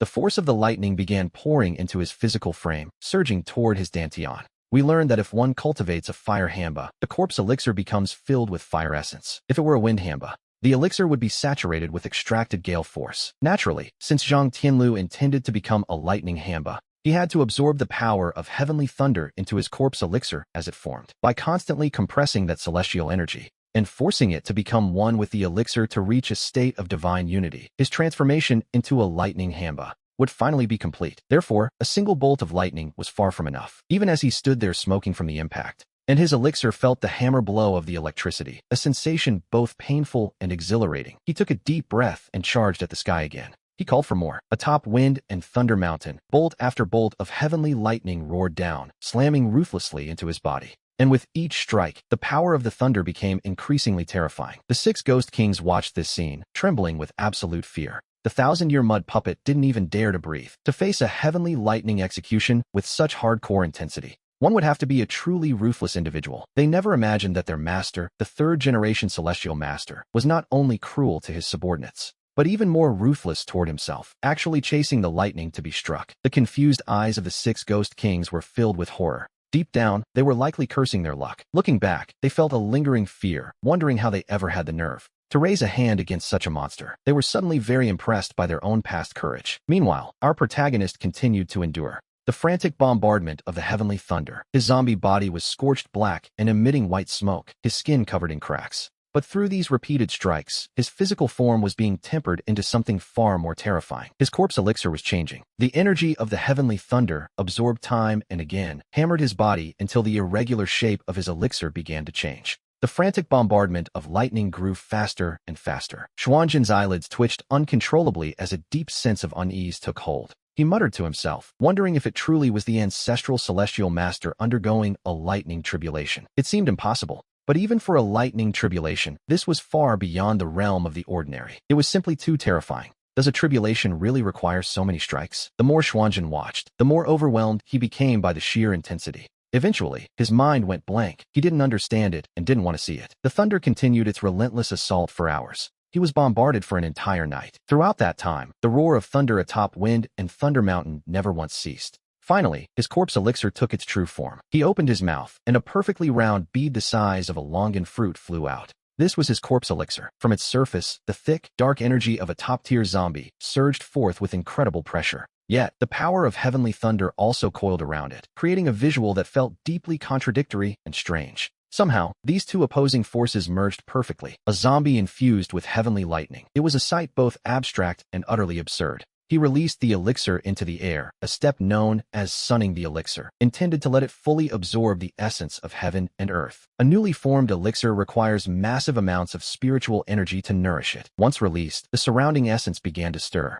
The spiritual energy from all directions, along with the dragon vein energy beneath his feet, rushed toward him like a localized storm. The corpse elixir had become a spiritual vortex, hungrily devouring everything in its path. But such a disturbance rarely goes unnoticed. Deep in the mountains, dozens of miles away from Wind and Thunder Mountain, lived a black tiger demon with 3,000 years of cultivation. He realized the spiritual energy he usually relied on for his own training was being snatched away. He stepped out of his cave to investigate. The black tiger's eyes glowed with a golden light as a bold thought crossed his mind. He wondered what was happening on that distant peak. Could there be some legendary treasure emerging on Wind and Thunder Mountain? Without a second thought, the tiger set off toward the source. He decided to head straight for the mountain, convinced that today was his lucky day to claim a divine prize. He dreamed of rising to greatness, eager to see exactly what kind of treasure was hidden atop Wind and Thunder Mountain. This 3,000-year-old black tiger demon charged forth from his peak 100 miles away, full of excitement. His mind was set entirely on the prize. In his eyes, Wind and Thunder Mountain had become a bold gift from heaven and earth. He wanted nothing more than to seize that swirling energy of the corpse elixir for himself, to claim that celestial essence. To him, it was like finding a winning lottery ticket just lying on the ground. How could he possibly ignore it?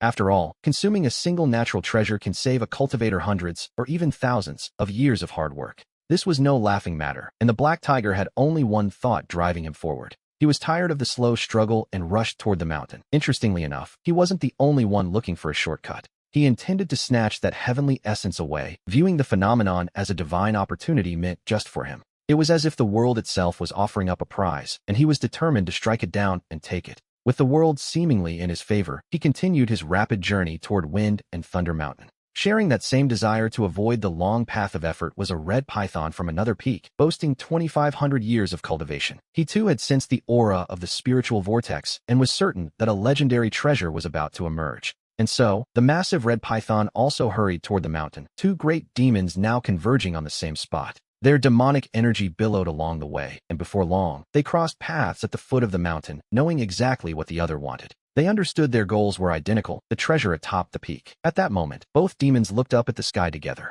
They watched as an endless torrent of dragon vein energy erupted from the earth and surged toward the heavens. This eruption was far more terrifying than before, and the spiritual vortex grew even more massive, which, naturally, only fueled their greed. They were now fully convinced a grand treasure awaited them, and the two demons instantly viewed each other as mortal enemies. The red python, with his 2,500 years of power, was the first to speak, addressing the Tiger King. He told the other to turn back immediately, claiming this territory and everything on the mountain as his own. He warned him not to lay a finger on his treasure. We should keep in mind that these two beings were both great demons with over 1,000 years of power, and as the saying goes, one mountain cannot hold two tigers. They had long ago agreed to stay out of each other's way, and this specific region of Wind and Thunder Mountain fell under the red python's rule. The massive red python demanded the black tiger leave at once, but the black tiger didn't respect him in the slightest, telling him to stop talking nonsense and that he had only been too lazy to argue before. He claimed he had only let the python have the area as a place to rest, but now that a heavenly treasure had appeared,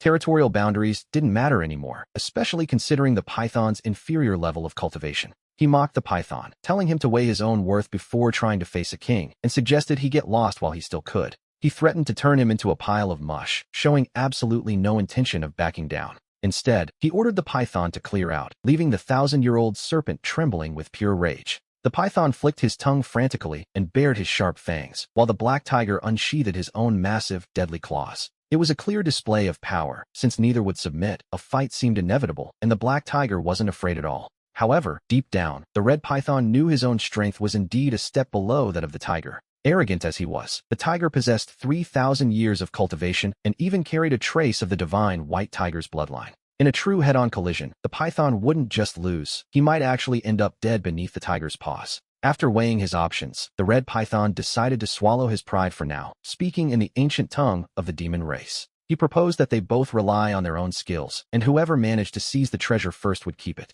The python had no desire to fight to the death here, only to let some third party step in and reap the rewards of their struggle. Since they were both there, they would leave it to fate and their own luck. The black tiger, a great demon with 3,000 years of cultivation, shared this exact sentiment, though he felt entirely confident in his ability to slay the red python. The serpent did possess 2,500 years of power to truly finish him off. The struggle would be long and grueling. If the python fought to the death, the tiger would likely suffer injuries, making a flawless victory virtually impossible. Fearing that a third party might profit from their exhaustion, the black tiger agreed to the python's proposal. And so, our two great demons made a pact: no fighting. They would let speed and luck decide who claimed the treasure. Immediately, the tiger and the python raced toward the summit of Wind and Thunder Mountain, the black tiger moving like a bolt of dark lightning. He lunged toward the peak, while the 1,000-year-old red python followed closely behind, terrified of being even a single step too slow. The massive serpent knew he couldn't beat the tiger in a fair fight, but deep down, he was already calculating his chances.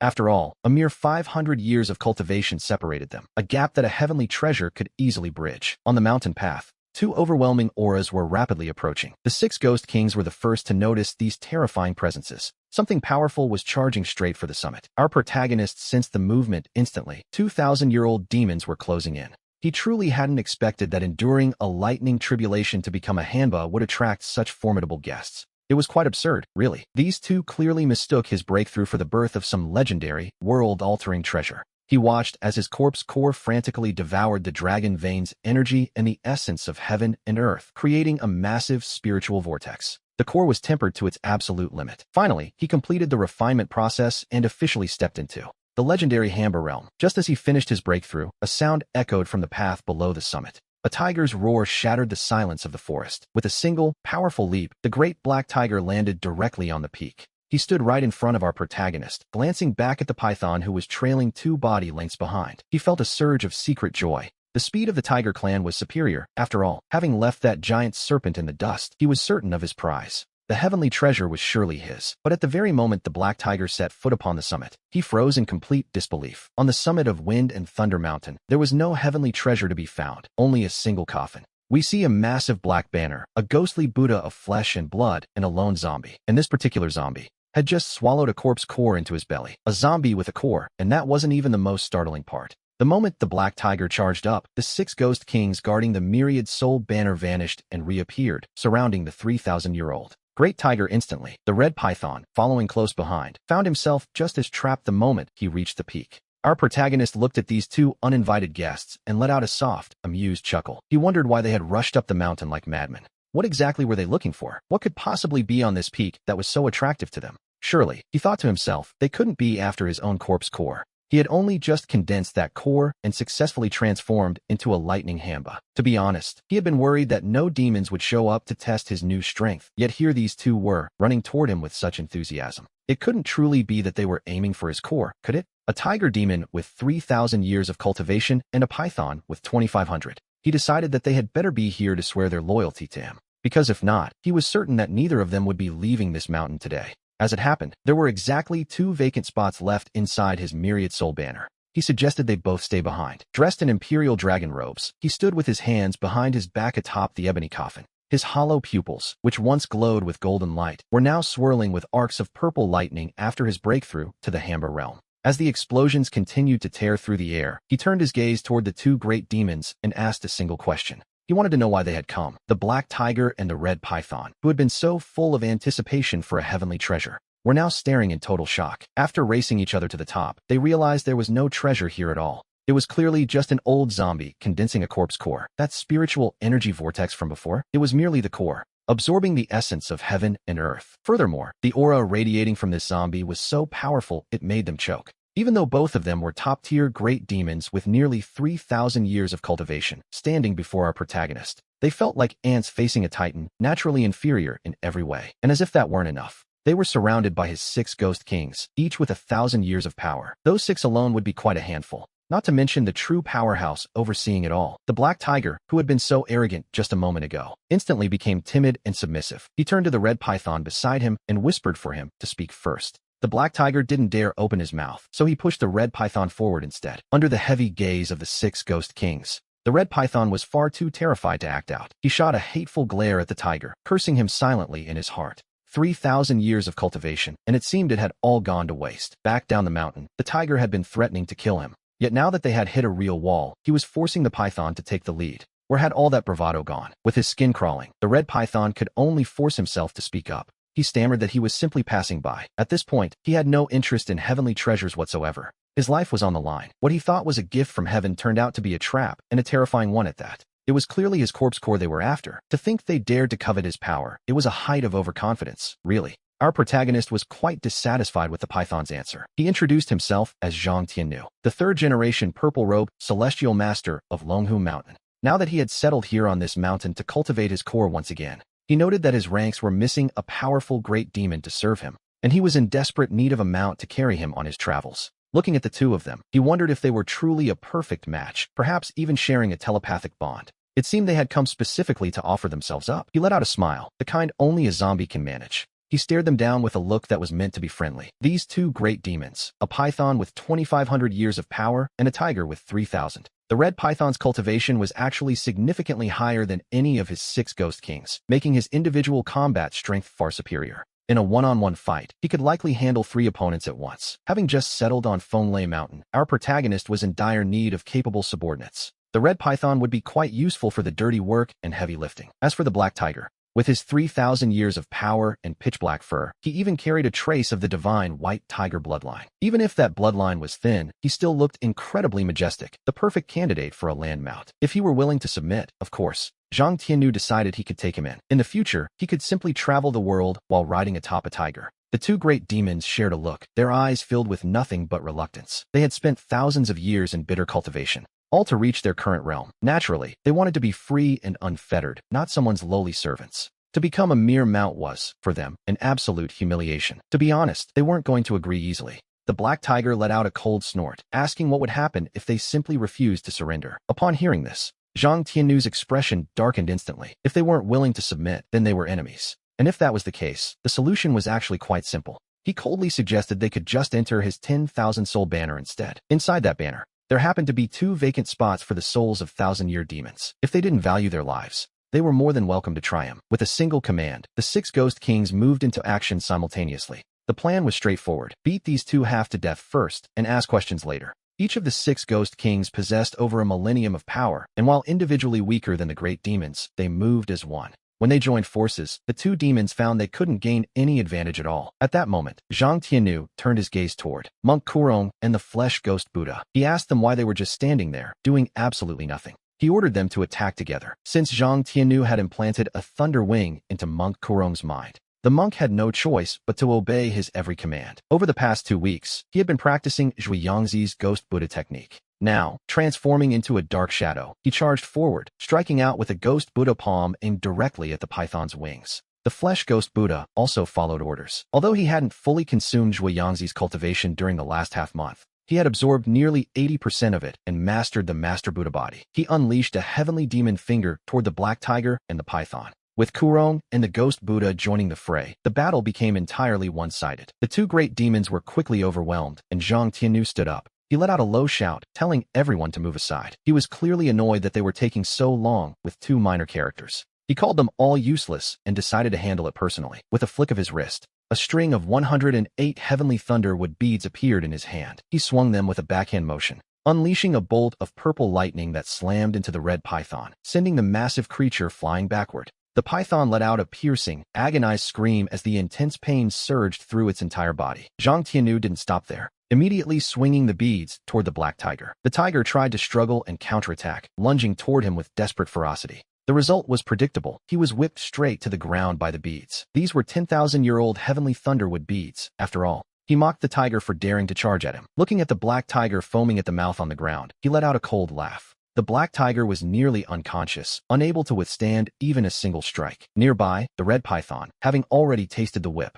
was terrified to his very core. When he felt Zhang Tiannu's gaze fall upon him, a sudden chill ran down his entire spine. Zhang Tiannu asked if they wanted to continue. The heavenly thunderwood beads in his hand crackled with dancing electricity. If the demon dared to say yes, the whip would surely fall once again. To Zhang Tiannu, whether they lived or died didn't matter at all. If they lived, they could be useful subordinates. But if they died, their souls would still be suppressed by the 10,000 soul banner. They were destined to become slaves either way, so this resistance was just a waste of effort. Chima, the python, was now utterly terrified. This wasn't a lucky opportunity, it was a death trap. He shook his head frantically like a rattle, begging for mercy. He pleaded for his life, claiming he truly came to surrender and wasn't with the Black Tiger at all. They weren't even close. He insisted it was the tiger who refused to submit, not him. Seeing that he couldn't win, the python chose betrayal. Chima immediately distanced himself from the Black Tiger, silently apologizing to his brother while prioritizing his own survival. He decided to submit first just so he could eventually go home, making it very clear he had no part in the tiger's rebellion.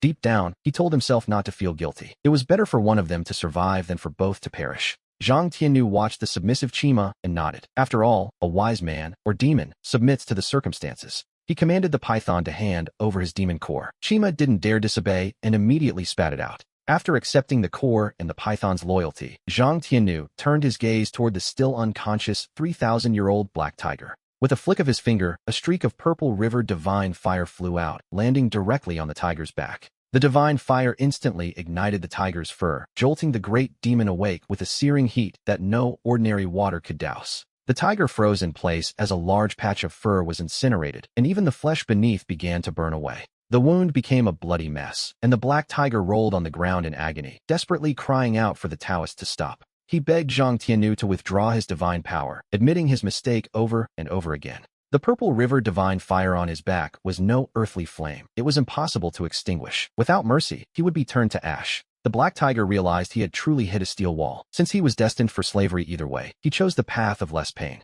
And so, just like that, the mighty 3,000-year-old Black Tiger demon also obediently surrendered to his new master. In the end, even a 3,000-year-old demon king couldn't withstand the power of the third-generation celestial master of Longhu Mountain. With a simple wave of his hand, Zhang Tiannu dispersed the purple river divine fire and claimed both the flames and the tiger's demon core. The mighty beast was instantly transformed into his personal mount. A 3,000-year-old demon king, as a ride, is quite acceptable, to be honest. Meanwhile, within the Fazhong Temple, the grand assembly hosted by the monk Lixin was finally about to begin. High-ranking monks from the great temples of the southern region received the news and gathered at Fazhong Temple in a massive display of unity. As they arrived, we see just how influential this gathering was, drawing in the most powerful spiritual leaders in the land. Of the top 10 temples in the Dragon Kingdom, only Lane Temple sits in the north. The other 6, including Dalong Temple, dominate the south. Representatives from Fazhong, Fuguang, Baohua, and Guanyin temples were all present, filling the halls with an air of solemnity. Even the high monks from Longxiang Temple and the other 4 top-ranked Buddhist institutions had made the journey to attend. The matter was of grave importance, as the masters from the 6 great temples greeted each other with heavy hearts. One master asked his brother why he had come, but the answer was clear. Zen Master Kurong is a pillar of the Buddhist world. He is the highest-ranking elder. If even he cannot be rescued, how could the Buddhist faith hope to protect ordinary people in the future? Fazhong Temple closed its gates for 7 days to hold this secret assembly, as Lixin and the monk Lejin prepared to speak. Dressed in their formal ritual robes, they stepped slowly onto the platform to address the gathered crowd. Lejin began to explain how Zen Master Kurong had been detained by the Taoist patriarch Zhang Tiannu, leaving his fate unknown. He recounted the entire sequence of events to the high monks, and as soon as he finished, a wave of indignation swept the room. One monk complained that the Taoist sect was incompetent, unable to control their own patriarch while accidentally harming a Buddhist master. He declared that if anything happened to Master Kurong, the current celestial master, Xuanzhen, would have to answer to them all. The monk Fahai then shifted the tone of the conversation, asking just how powerful this Zhang Tiannu actually was. Lejin's reply was short and heavy with realization. He was strong, terrifyingly so. Master Kurong had reached the 10th level of the divine art of life and death, a feat few could ever hope to achieve. Yet, he couldn't even withstand a single strike from the wind and thunder pagodas. Fahai shook his head in disbelief. Fahai had served as the abbot of Dalong Temple for decades, subduing countless demons in what is considered the South's premier temple. His name alone made monsters tremble, and as a leader, his spiritual techniques were heavenly and his insight incredibly sharp. As soon as he heard Lejin describe the battle between Kurong and Zhang Tiannu, he immediately spotted something suspicious. He concluded that Zhang Tiannu's own cultivation level likely wasn't that strong, cutting straight to the heart of the matter. While he was the 3rd-generation patriarch of Longhu Mountain in life and undeniably powerful at his peak, things had changed. After all, he has been dead for 2,000 years. Even if he can still use lightning arts after his resurrection, there are limits. The power would inevitably be restricted. 2,000 years is a very long time to be away, to be honest. His original cultivation must have dissipated long ago, and from what Fahai could see, the truth was quite different. In his view, if they were judging solely by personal spells, divine abilities, and cultivation realms, the situation changed. Zhang Tiannu might not even be a match for Master Kurong. His ability to instantly suppress the monk was telling.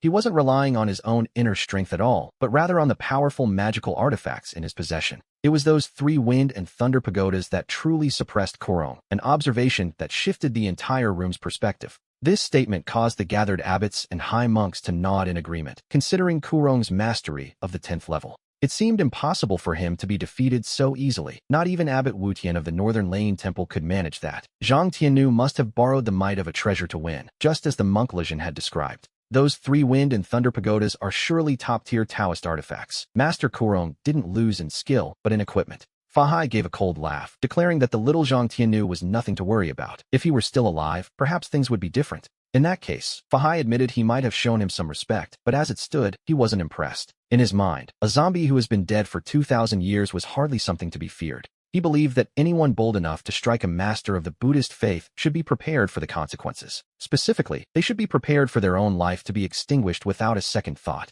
Zhang Tiannu might think those 3 wind and thunder pagodas make him invincible, but he has clearly forgotten about Dalong Temple. After all, they are the keepers of the legendary dragon-subduing treasure. As the world's 2nd-ranked temple, Dalong naturally possesses a foundation that most could only dream of. We learn that the temple once produced a true Buddhist arhat, a figure of immense spiritual power. Years ago, this master was enlightened by the Buddha himself and ascended to the western heaven of the upper realm. A century later, he returned, bringing back a divine artifact from that higher plane, the dragon-subduing treasure. This artifact possesses infinite power and is considered a top-tier weapon within the Buddhist world. Even the world-renowned Lane Temple must show a great deal of respect to Dalong because of it. As soon as Fahai spoke these words, the eyes of every abbot and high monk in the room turned toward him in shock. They wondered aloud if Abbot Fahai had actually brought the dragon-subduing treasure with him. One old monk remarked that he never expected to see a divine artifact from the upper realm in his lifetime. To witness such power would be a rare honor, even in these dark times. They were certain that once the dragon-subduing treasure appeared, Zhang Tiannu would be dealt with once and for all. Fahai let out a cold, confident laugh at their reactions. He knew exactly what he was capable of. He revealed that he hadn't just come to Fazhong Temple for a visit. He had indeed brought the treasure with him. His goal was not only to save Master Korong, but to completely subdue Zhang Tiannu as well. After that, he planned to take a trip to Longhu Mountain to see what the rest of them were made of. We see that the current leader, Heavenly Master Xuanjin, is not the only one with plans. Fahai has even greater ambitions for this journey. He intends to climb Longhu Mountain and challenge Xuanjin himself, believing that a victory would make Dalong Temple famous across the world. He even imagines surpassing Lane Temple to become the world's #1 Buddhist sanctuary. After all, defeating a heavenly master is no small feat. That single achievement would be enough to shake the four corners of the earth, and as the monks listen to Fahai's plan, they are left in awe. The gathered abbots and high monks can hardly contain their amazement at Abbot Fahai's audacity. They agree that he truly possesses the heart of a lion, and they decide they must accompany him on his journey to Longhu Mountain. After all, a showdown between Fahai and Xuanjin would be the event of the century. But for now, the hour is growing late. The old monk's car is already waiting outside, ready to depart, so they can deal with Zhang Tiannu as quickly as possible. Fahai is eager to move on to Longhu Mountain, so he asks Abbot Liaoxing exactly where Wind and Thunder Mountain is located. He demands they lead the way immediately, and with that, Fahai strides out of Fazhong Temple and climbs into his luxury Toyota Alphard. Liaoxing and Liaojin exchange a quick look. As locals, they know the path to Wind and Thunder Mountain perfectly well. They take the lead at once, but as the cars move out, Liaojin finds himself haunted by the memory of his previous encounter at the mountain. He still feels a lingering sense of dread, wondering if Fahai's analysis was right. Was Zhang Tiannu's power really just due to his artifacts? Liaojin can't shake the feeling that something is wrong, remembering how that flesh-and-blood ghost Buddha fought with such terrifying strength. He knows that even a master like Korong was no match for the ghost Buddha when they clashed earlier. In his mind, the power scale was clear. Korong was weaker than the ghost Buddha, who was weaker than himself, or so he hoped. Sitting in the back of the Fazhong Temple Maybach, Liaojin watches the scenery fly by toward the mountain, his heart drumming with anxiety. Even with the masters of the 10 great temples riding alongside him, he feels no sense of security, as if they are sheep walking into a tiger's den.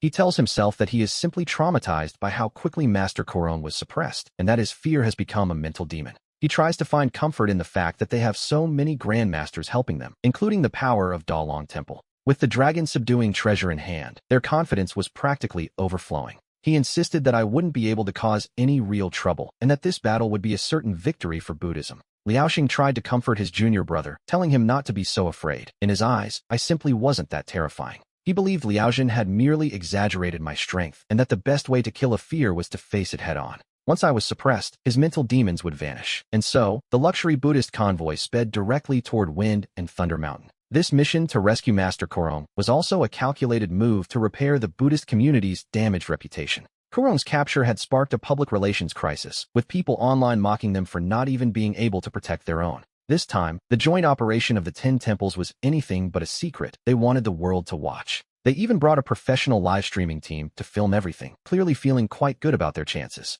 The plan was to broadcast the moment of my suppression to everyone, under a rather bold livestream title. It read, "The Grand Dharma Assembly, Suppressing the Taoist Patriarch Zhang Tianlu."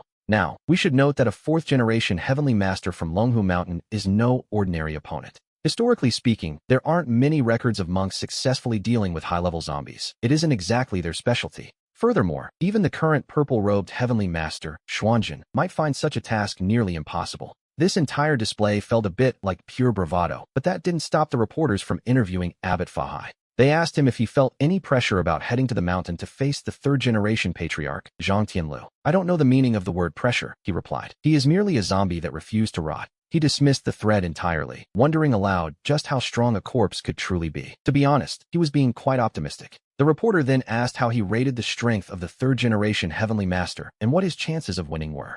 Fahai smiled, implying that even with his current level of cultivation, the outcome was already decided. He claimed that even if he were to encounter Zhang Tianlu in his absolute prime, the patriarch might not be his match, and since the man had been dead for 2,000 years, his current strength was hardly worth worrying about. In a direct confrontation, Fahai was 90% certain he could take him down, which, to be honest, is quite the boast. The online comments exploded, with many marveling at how powerful Master Fahai seemed to be. Others, however, wondered if the abbot was being just a bit too arrogant. Claiming a 90% chance of victory against a heavenly master is a bold move, after all. As the convoy continued its journey, the preparations for the ritual were finalized. The atmosphere was tense, as if everyone was bracing for the coming storm. Everything was now out of their hands and set into motion. Meanwhile, we see the observers carefully monitoring the situation as it unfolds. Back at the sect, a disciple nervously asked if they really weren't going to Wind and Thunder Mountain to help the Patriarch. The suggestion of helping the Patriarch was met with a look of pure disbelief.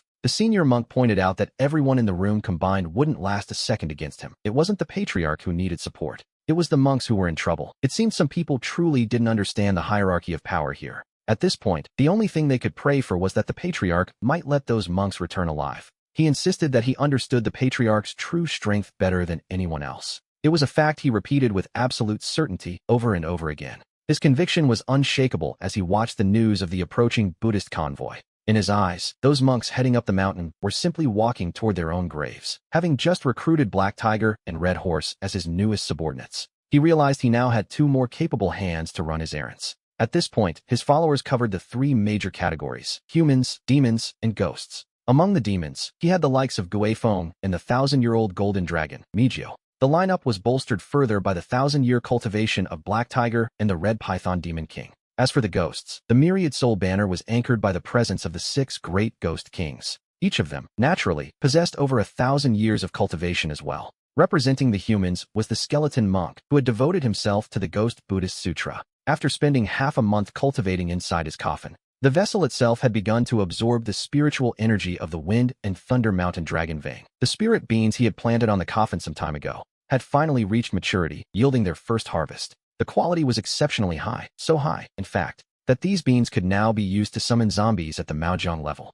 The only issue was the quantity. He had only managed to harvest about 100 grams in total. At this rate, the Myriad Soul banner wouldn't be complete even in 10 years. To reach the level of a top-tier banner with tens of millions of souls seemed almost impossible. If high-quality production couldn't keep up, he decided he would have to cultivate lower-quality souls instead. After all, sheer numbers can often compensate for a lack of individual strength. One coffin was simply not enough. He would need to acquire many more to truly succeed. He envisioned the entire mountainside filled with coffins buried deep within the earth. However, he realized that relying solely on the dragon vein's energy wouldn't be enough. He would need to find other sources of natural energy to properly nourish the spirit beings. Suddenly, he noted that some of the skeleton monk's Buddhist friends had arrived at Korong. We see quite a crowd gathering, just as he finished harvesting a handful of spirit beans. He hadn't even had the chance to test their divine power in a real combat situation yet. It seemed a group of cannon fodder had arrived at the perfect time. Luck favors the prepared, after all. He decided he could use these uninvited guests to test the true capabilities of his new beings.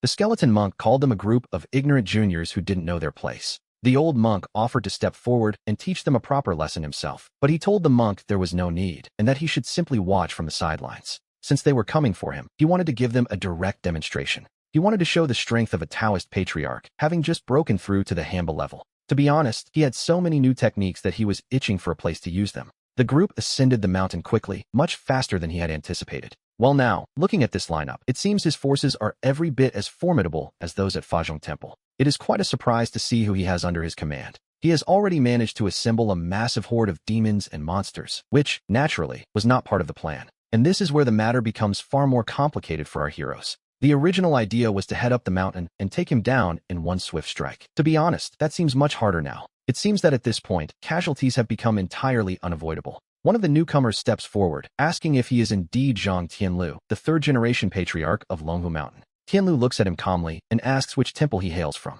The monk scoffs, asking if a being like Tianlu truly believes he is worthy of knowing his name. Tianlu simply gestures to the crowd, asking if all these people were brought here by him. The monk declares that if this were 2,000 years ago, back when Tianlu was still a living man, he might have offered the respect due to a celestial master, considering his status as a sect founder. But now, he claims Tianlu has fallen from grace, transforming into a zombie to plague the world of the living. He accuses him of kidnapping high-ranking Buddhist monks, claiming such actions are unforgivable. He looks at Zhang Tianlu and declares that he is no longer worthy of any shred of respect. He demands to know if Tianlu pleads guilty, while the crowd cheers for the wisdom of Master Fahai. They shout that even a Taoist patriarch should be struck down if he dares to provoke the Buddhist faith. Tianlu repeats the words slowly, wondering aloud if he is truly the one endangering the world. Suddenly, the monk realizes Tianlu's power is incredibly deep, making his own presence feel like a mere pebble. The monk lunges forward, shouting for the monster to take his great Vairocana Vajra palm strike. Tianlu notes that after 3,000 years, the monk truly is nothing more than a commoner in terms of power. He repeats the observation, almost amused by how little the monk actually understands about their difference. To be honest, it was a rather bold move for someone so clearly outmatched. He addresses the 3,000-year-old demon king standing nearby, observing the scene. He remarks that it is a shame for someone with such cultivation to be assisting a tyrant in his cause. The monk offers him a single chance to abandon the darkness and turn toward the light. He suggests entering the Buddhist path to atone for his sins, claiming he has practiced for years. It turns out he has been searching for a more imposing mount to carry him on his travels. For 10 years, he searched without finding a creature that met his high standards. He hadn't expected this beast to simply deliver itself to his doorstep today. If he could claim this creature as his mount, his prestige would surely reach new heights. Riding atop a black tiger would instantly mark him as a monk of great distinction. He tells the tiger demon that fate has brought them together and demands he come to atone. The tiger demon scoffs, asking this worthless rabbit who he thinks he is dealing with. He mocks the idea of being threatened, especially by someone claiming a fated connection to Buddhism. He admits that while he might not be able to defeat the zombie patriarch, Zhang Tianlu, he is more than certain he can handle a mere monk like him. The monk responds by unleashing the great Vairocana Arhut sound, a powerful spiritual roar. He warns that the sea of suffering is endless and urges the tiger demon to turn back now. He promises that if the demon follows him, they will ascend to the immortal realm together one day. They would travel to the Great Lane Temple to receive the Buddha's blessing and rise in status. He insists this is a rare chance for salvation and tells the demon not to remain stubborn. The tiger demon laughs, noting he has lived for 3,000 years as a powerful demon king. In all that time, he was always the one feeding empty promises to his subordinates. And yet here is this monk, trying to sell him on the dream of ascending to the Western heaven. He scoffs at the idea of ascending, reminding the monk that he is a demon king, not a common bird. The tiger demon figures that following a monk would mean eating nothing but cabbage 3 times a day. He is genuinely offended that anyone would dare suggest a predator like him switch to a vegetarian diet. With a low growl, he decides that the monk has officially earned himself a one-way ticket to the afterlife. We see just how massive this tiger truly is. A beast of this size has clearly cultivated into a powerful demon.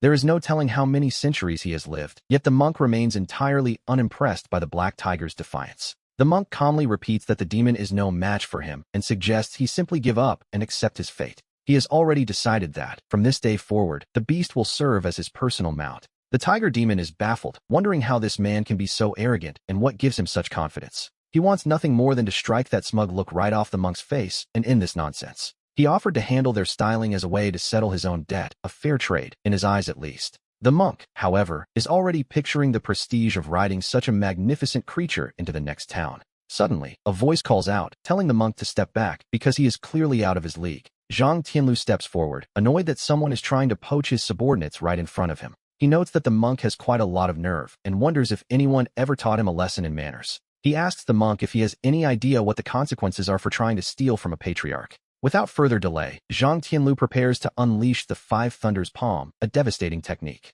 The monk is visibly shaken, recognizing the legendary secret art of the Dragon Tiger Mountain sect. He can hardly believe his eyes as the power of the Five Thunders' righteous law begins to crackle in the air. Zhang Tianlu glares at him, asking if he's the one who thought he could lecture a patriarch and walk away. He even has the audacity to suggest that the newly captured tiger demon should abandon the darkness and turn toward the light. So, in his eyes, he is the only source of light. He continues to dodge the palm thunder. Fine, let's see how long that lasts. He invites the monk to keep dodging, curious to see how he handles the Five Thunders' divine vessel. To be honest, it's a fair question. With a sharp command, the technique is activated. He notes with growing irritation that the monk is still managing to evade his attacks. Yes, even now. The monk counters, calling upon his Kasaya and the demon-subduing Bao to meet the threat head-on. He chants a mantra of elemental protection, ensuring that neither fire, water, nor thunder can breach his defenses. He mocks Zhang Tianlu, claiming he isn't as formidable as rumored, before demanding his own power to break through. He suggests that Zhang Tianlu stop wasting his effort, as it clearly isn't yielding the desired results.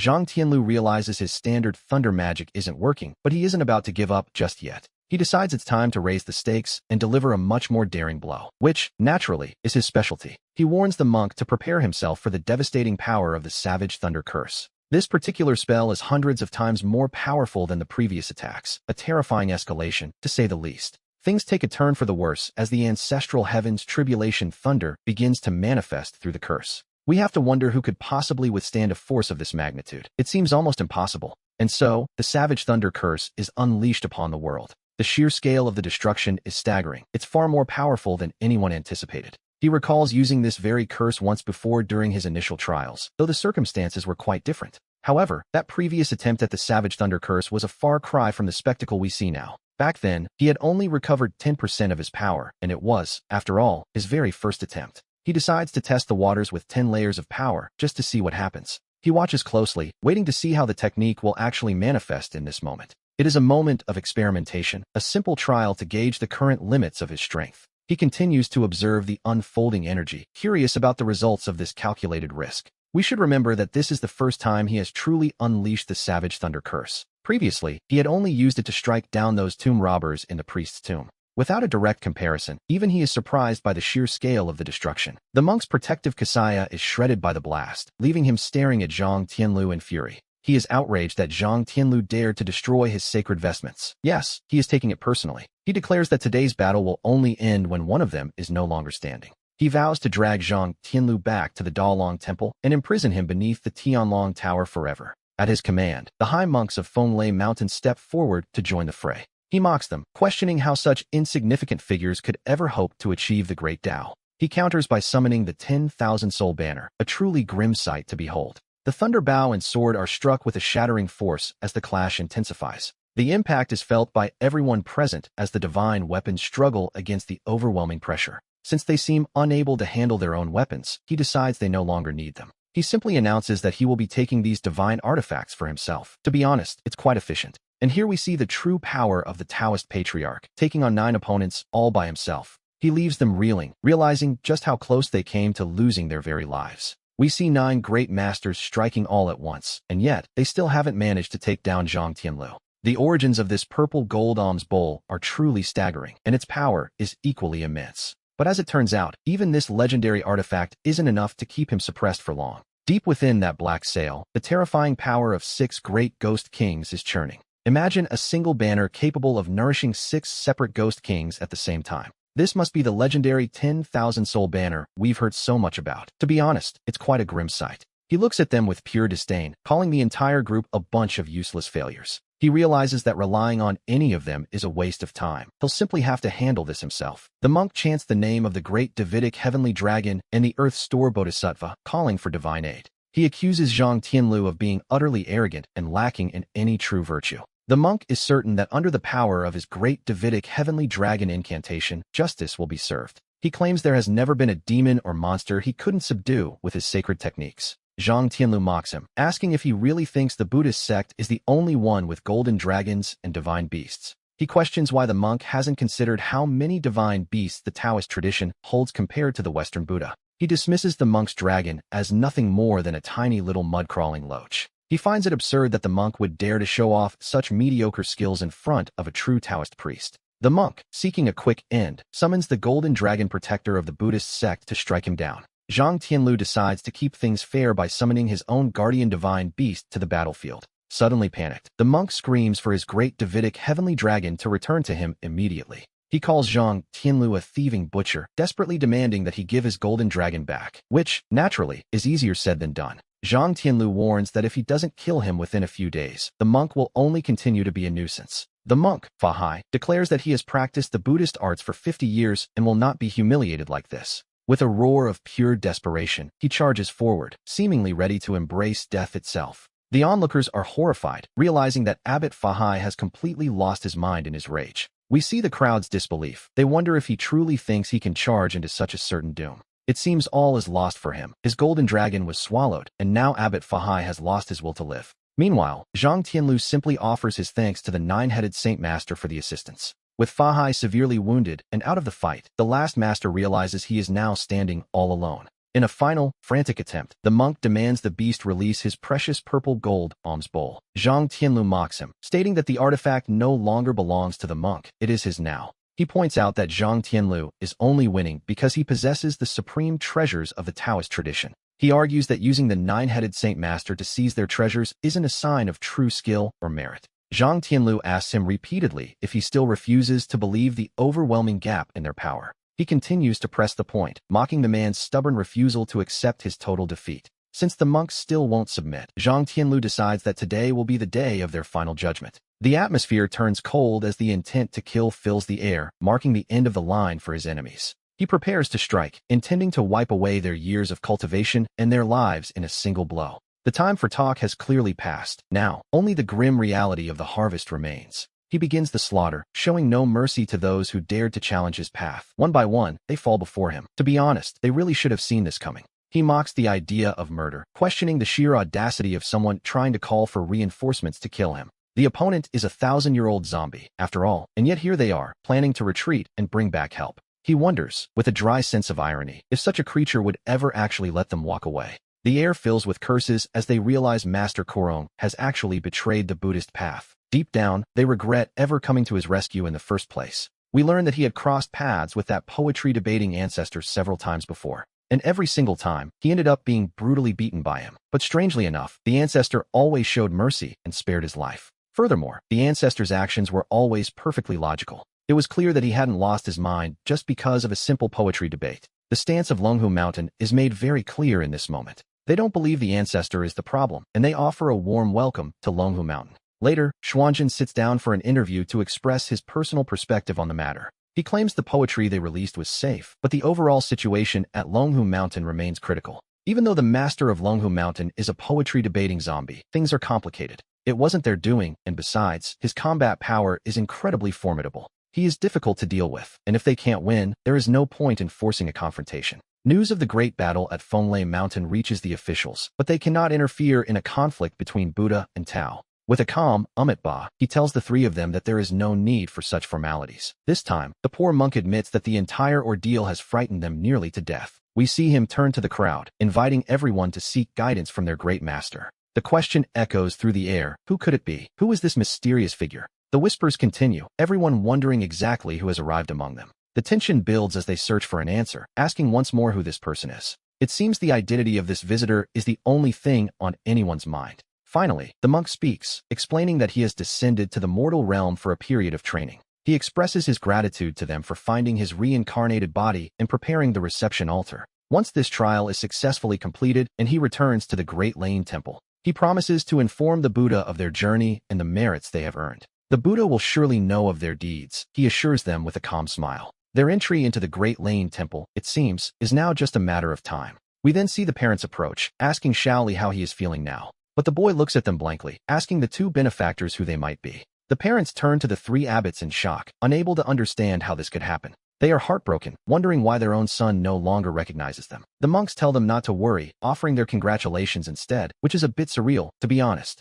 They explain that their son is actually one of the Buddha's 10 great disciples. He is Luoha Mujio, a master reincarnated into human form to walk the earth once more. Now that his wisdom has awakened, he has fully regained the memories of his past life. From now on, as long as he practices diligently, he is destined to achieve true enlightenment. From this moment on, he will transcend the mundane world and leave all earthly attachments behind. He is destined to ascend to the Great Lane Temple and become a golden-bodied Buddha. The parents are left reeling, wondering how things could have possibly turned out this way. Something isn't right. Deep down, they feel a growing sense of unease about the situation. To be honest, the more they think about it, the more everything feels completely off. When they first arrived, the promise was merely to awaken his wisdom, not this. They struggle to understand how he suddenly became the reincarnation of one of the 10 great disciples. The father reaches out in desperation, pleading with his boy to just look at him once more. Meanwhile, the high monks in charge of the 10 southern temples have all been captured. If news of such a disaster were to reach the ears of this newly awakened Buddha disciple,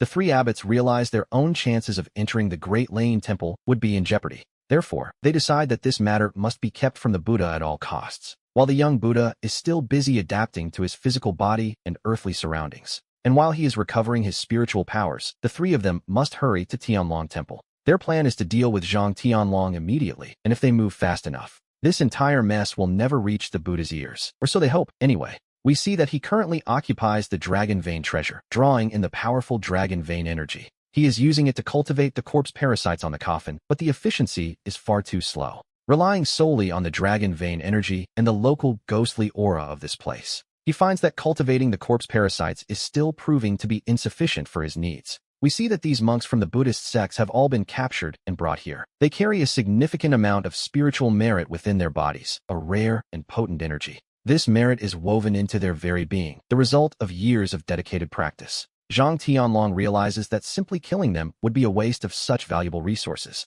Killing them offers no real benefit, but forcing them to work for him? Now, that is a different story. Each of these Buddhist practitioners possesses a cultivation level that is quite impressive. Between their spiritual power and their knowledge of the Dharma, there is great strength in their numbers. He plans to make them stay right here and use their own internal magical power for his benefit. They will help him accelerate the growth of the corpse parasites, essentially forming a supernatural assembly line. This particular group of monks will serve as the living power supply for his grim production process. Since they still have some utility, he warns them that it would be best to obey his every word. He tells them that while he might not kill them himself, the demons under his command are less patient. These creatures are certainly not known for their mercy, and they are eager to tear the monks apart. He claims he won't be able to stop them, so they had better perform well if they want to survive. If they cooperate, they might just keep their lives. But the monks, led by one brave soul, aren't having it. He calls out Zhang Tianlong, reminding him that he was once a respected patriarch of the Zhengyang Dao. Transforming into a zombie was already a defiance of the heavens, but refining the 10,000 soul square is worse. To create such a harmful and wicked object is a step too far, even for a monster like him. The monk asks if he has no shame, refusing to believe he expects them to help with such an atrocity. He tells him to keep dreaming, for they all serve at the feet of the Buddha and will never yield. The monk declares that they are men of high virtue and tells Zhang Tianlong to simply kill them if he has the nerve. Zhang Tianlong smiles, noting that they actually have some backbone, which is expected of high-ranking Buddhist monks. He admits that he truly admires people with such spirit. It is a rare quality these days, after all. However, since the great master is unwilling to cooperate, Zhang decides that he might as well just die. He casually orders Huzi to send the eminent monk to the Western Paradise immediately. Suddenly, the monk's resolve wavers, and he frantically shouts for them to wait and not do anything reckless. He claims to be a direct disciple of the Buddha himself, insisting that Zhang cannot possibly kill him. The monk repeats his plea over and over, his voice trembling with a desperation that wasn't there a moment ago. He begs for them to stop, his previous courage vanishing as quickly as it had appeared. Zhang Tianlong sighs, remarking that he actually preferred the monk's earlier, more defiant attitude. He tells the monk not to think too highly of himself, as he only refrained from killing him for a specific reason. To be perfectly honest, killing a monk would only damage his own spiritual merit, which he cannot afford. He explains that when he eventually practices dual cultivation and faces his heavenly tribulation, he needs every advantage. Killing the monk now would only make his future ascension much more difficult than it needs to be. While he won't kill him personally, he clarifies that this doesn't mean he has no way to end the monk's life. He warns the monk not to try and lecture him, as he is nothing like the gentle Taoist masters of recent generations. He is certainly not one of those kind-hearted souls who speaks with a soft voice and plays pleasant music. We learn that he was born during the chaotic end of the Eastern Han Dynasty, a time of brutal survival. He lived through a world of turmoil to eliminate evil, and his methods are far more pragmatic. Besides, as he points out, it won't technically be his own hands that end this high monk's life anyway. He notes that if the monk dies at the hands of a demon protector, it really has nothing to do with him. As for the claim of being a disciple of the Buddha, Zhang isn't even sure if the Buddha would recognize him.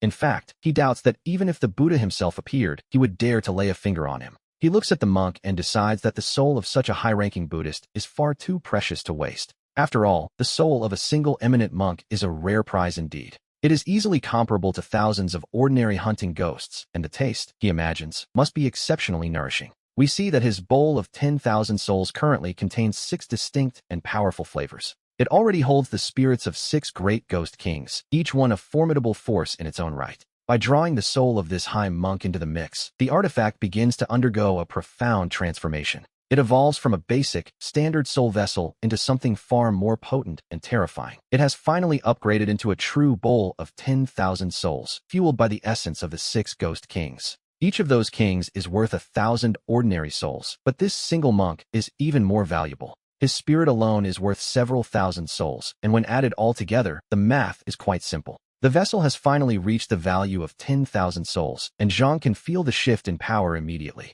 He can clearly sense the immense energy radiating from the bowl as it resonates with his own strength. Now that it has absorbed the monk and completed its upgrade, the artifact feels entirely different. The overall power of the bowl of 10,000 souls has increased by a massive margin. It seems that absorbing the souls of the strong is a much faster way to level up, which makes perfect sense, really. He reflects on how rarely he encounters people with actual backbone these days. This monk was certainly one of them, and he wonders if any of the others will prove to be just as useful. He looks over the crowd and invites anyone else with a backbone, those unwilling to cooperate with him, to step forward all at once, promising to grant them exactly what they deserve. He muses that things would be so much easier if they simply cooperated from the very beginning. Suddenly, we see a notification congratulating him for defeating the high monks of the 10 great Buddhist temples. For disrupting their joint demon-slaying operation, he is granted a massive reward package. A new mission is issued. Within each of the 10 great temples, there exists a Saraira pagoda established by the monks. Zhang must now acquire the merit and the purple Sarairas held within those sacred structures.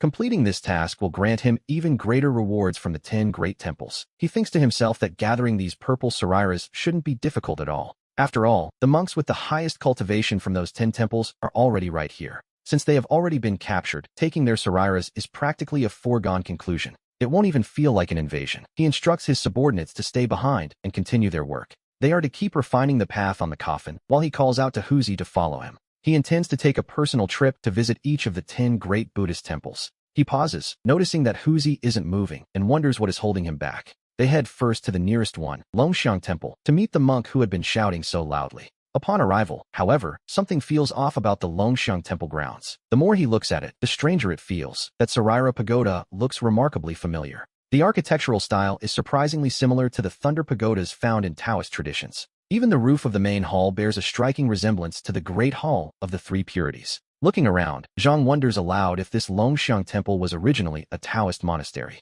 It turns out it was, but that was long ago, before the great rise of Buddhism in the region. We learn that during the years of war, the Taoist priests who once lived here descended the mountain to join the fight, and sadly, not a single one of them ever returned. Once the few elderly priests who stayed behind eventually passed away from old age, the monks who founded Longxiang Temple simply moved in and claimed the grounds for themselves. No wonder everything looks so familiar to him. The architectural style is practically identical. Even the Saraira pagoda, as it turns out, was built directly atop a Taoist thunder pagoda. Knowing this, Zhang feels he has even less reason to be polite about his next move. To him, this is just a matter of karmic balance, since they occupied Taoist land. He sees no issue with taking their Sarairas in return. He begins to summon a power that shakes the very earth. He chants the ancient names of the 3 origins and the 8 spirits, calling upon the power of the Thunder Lord.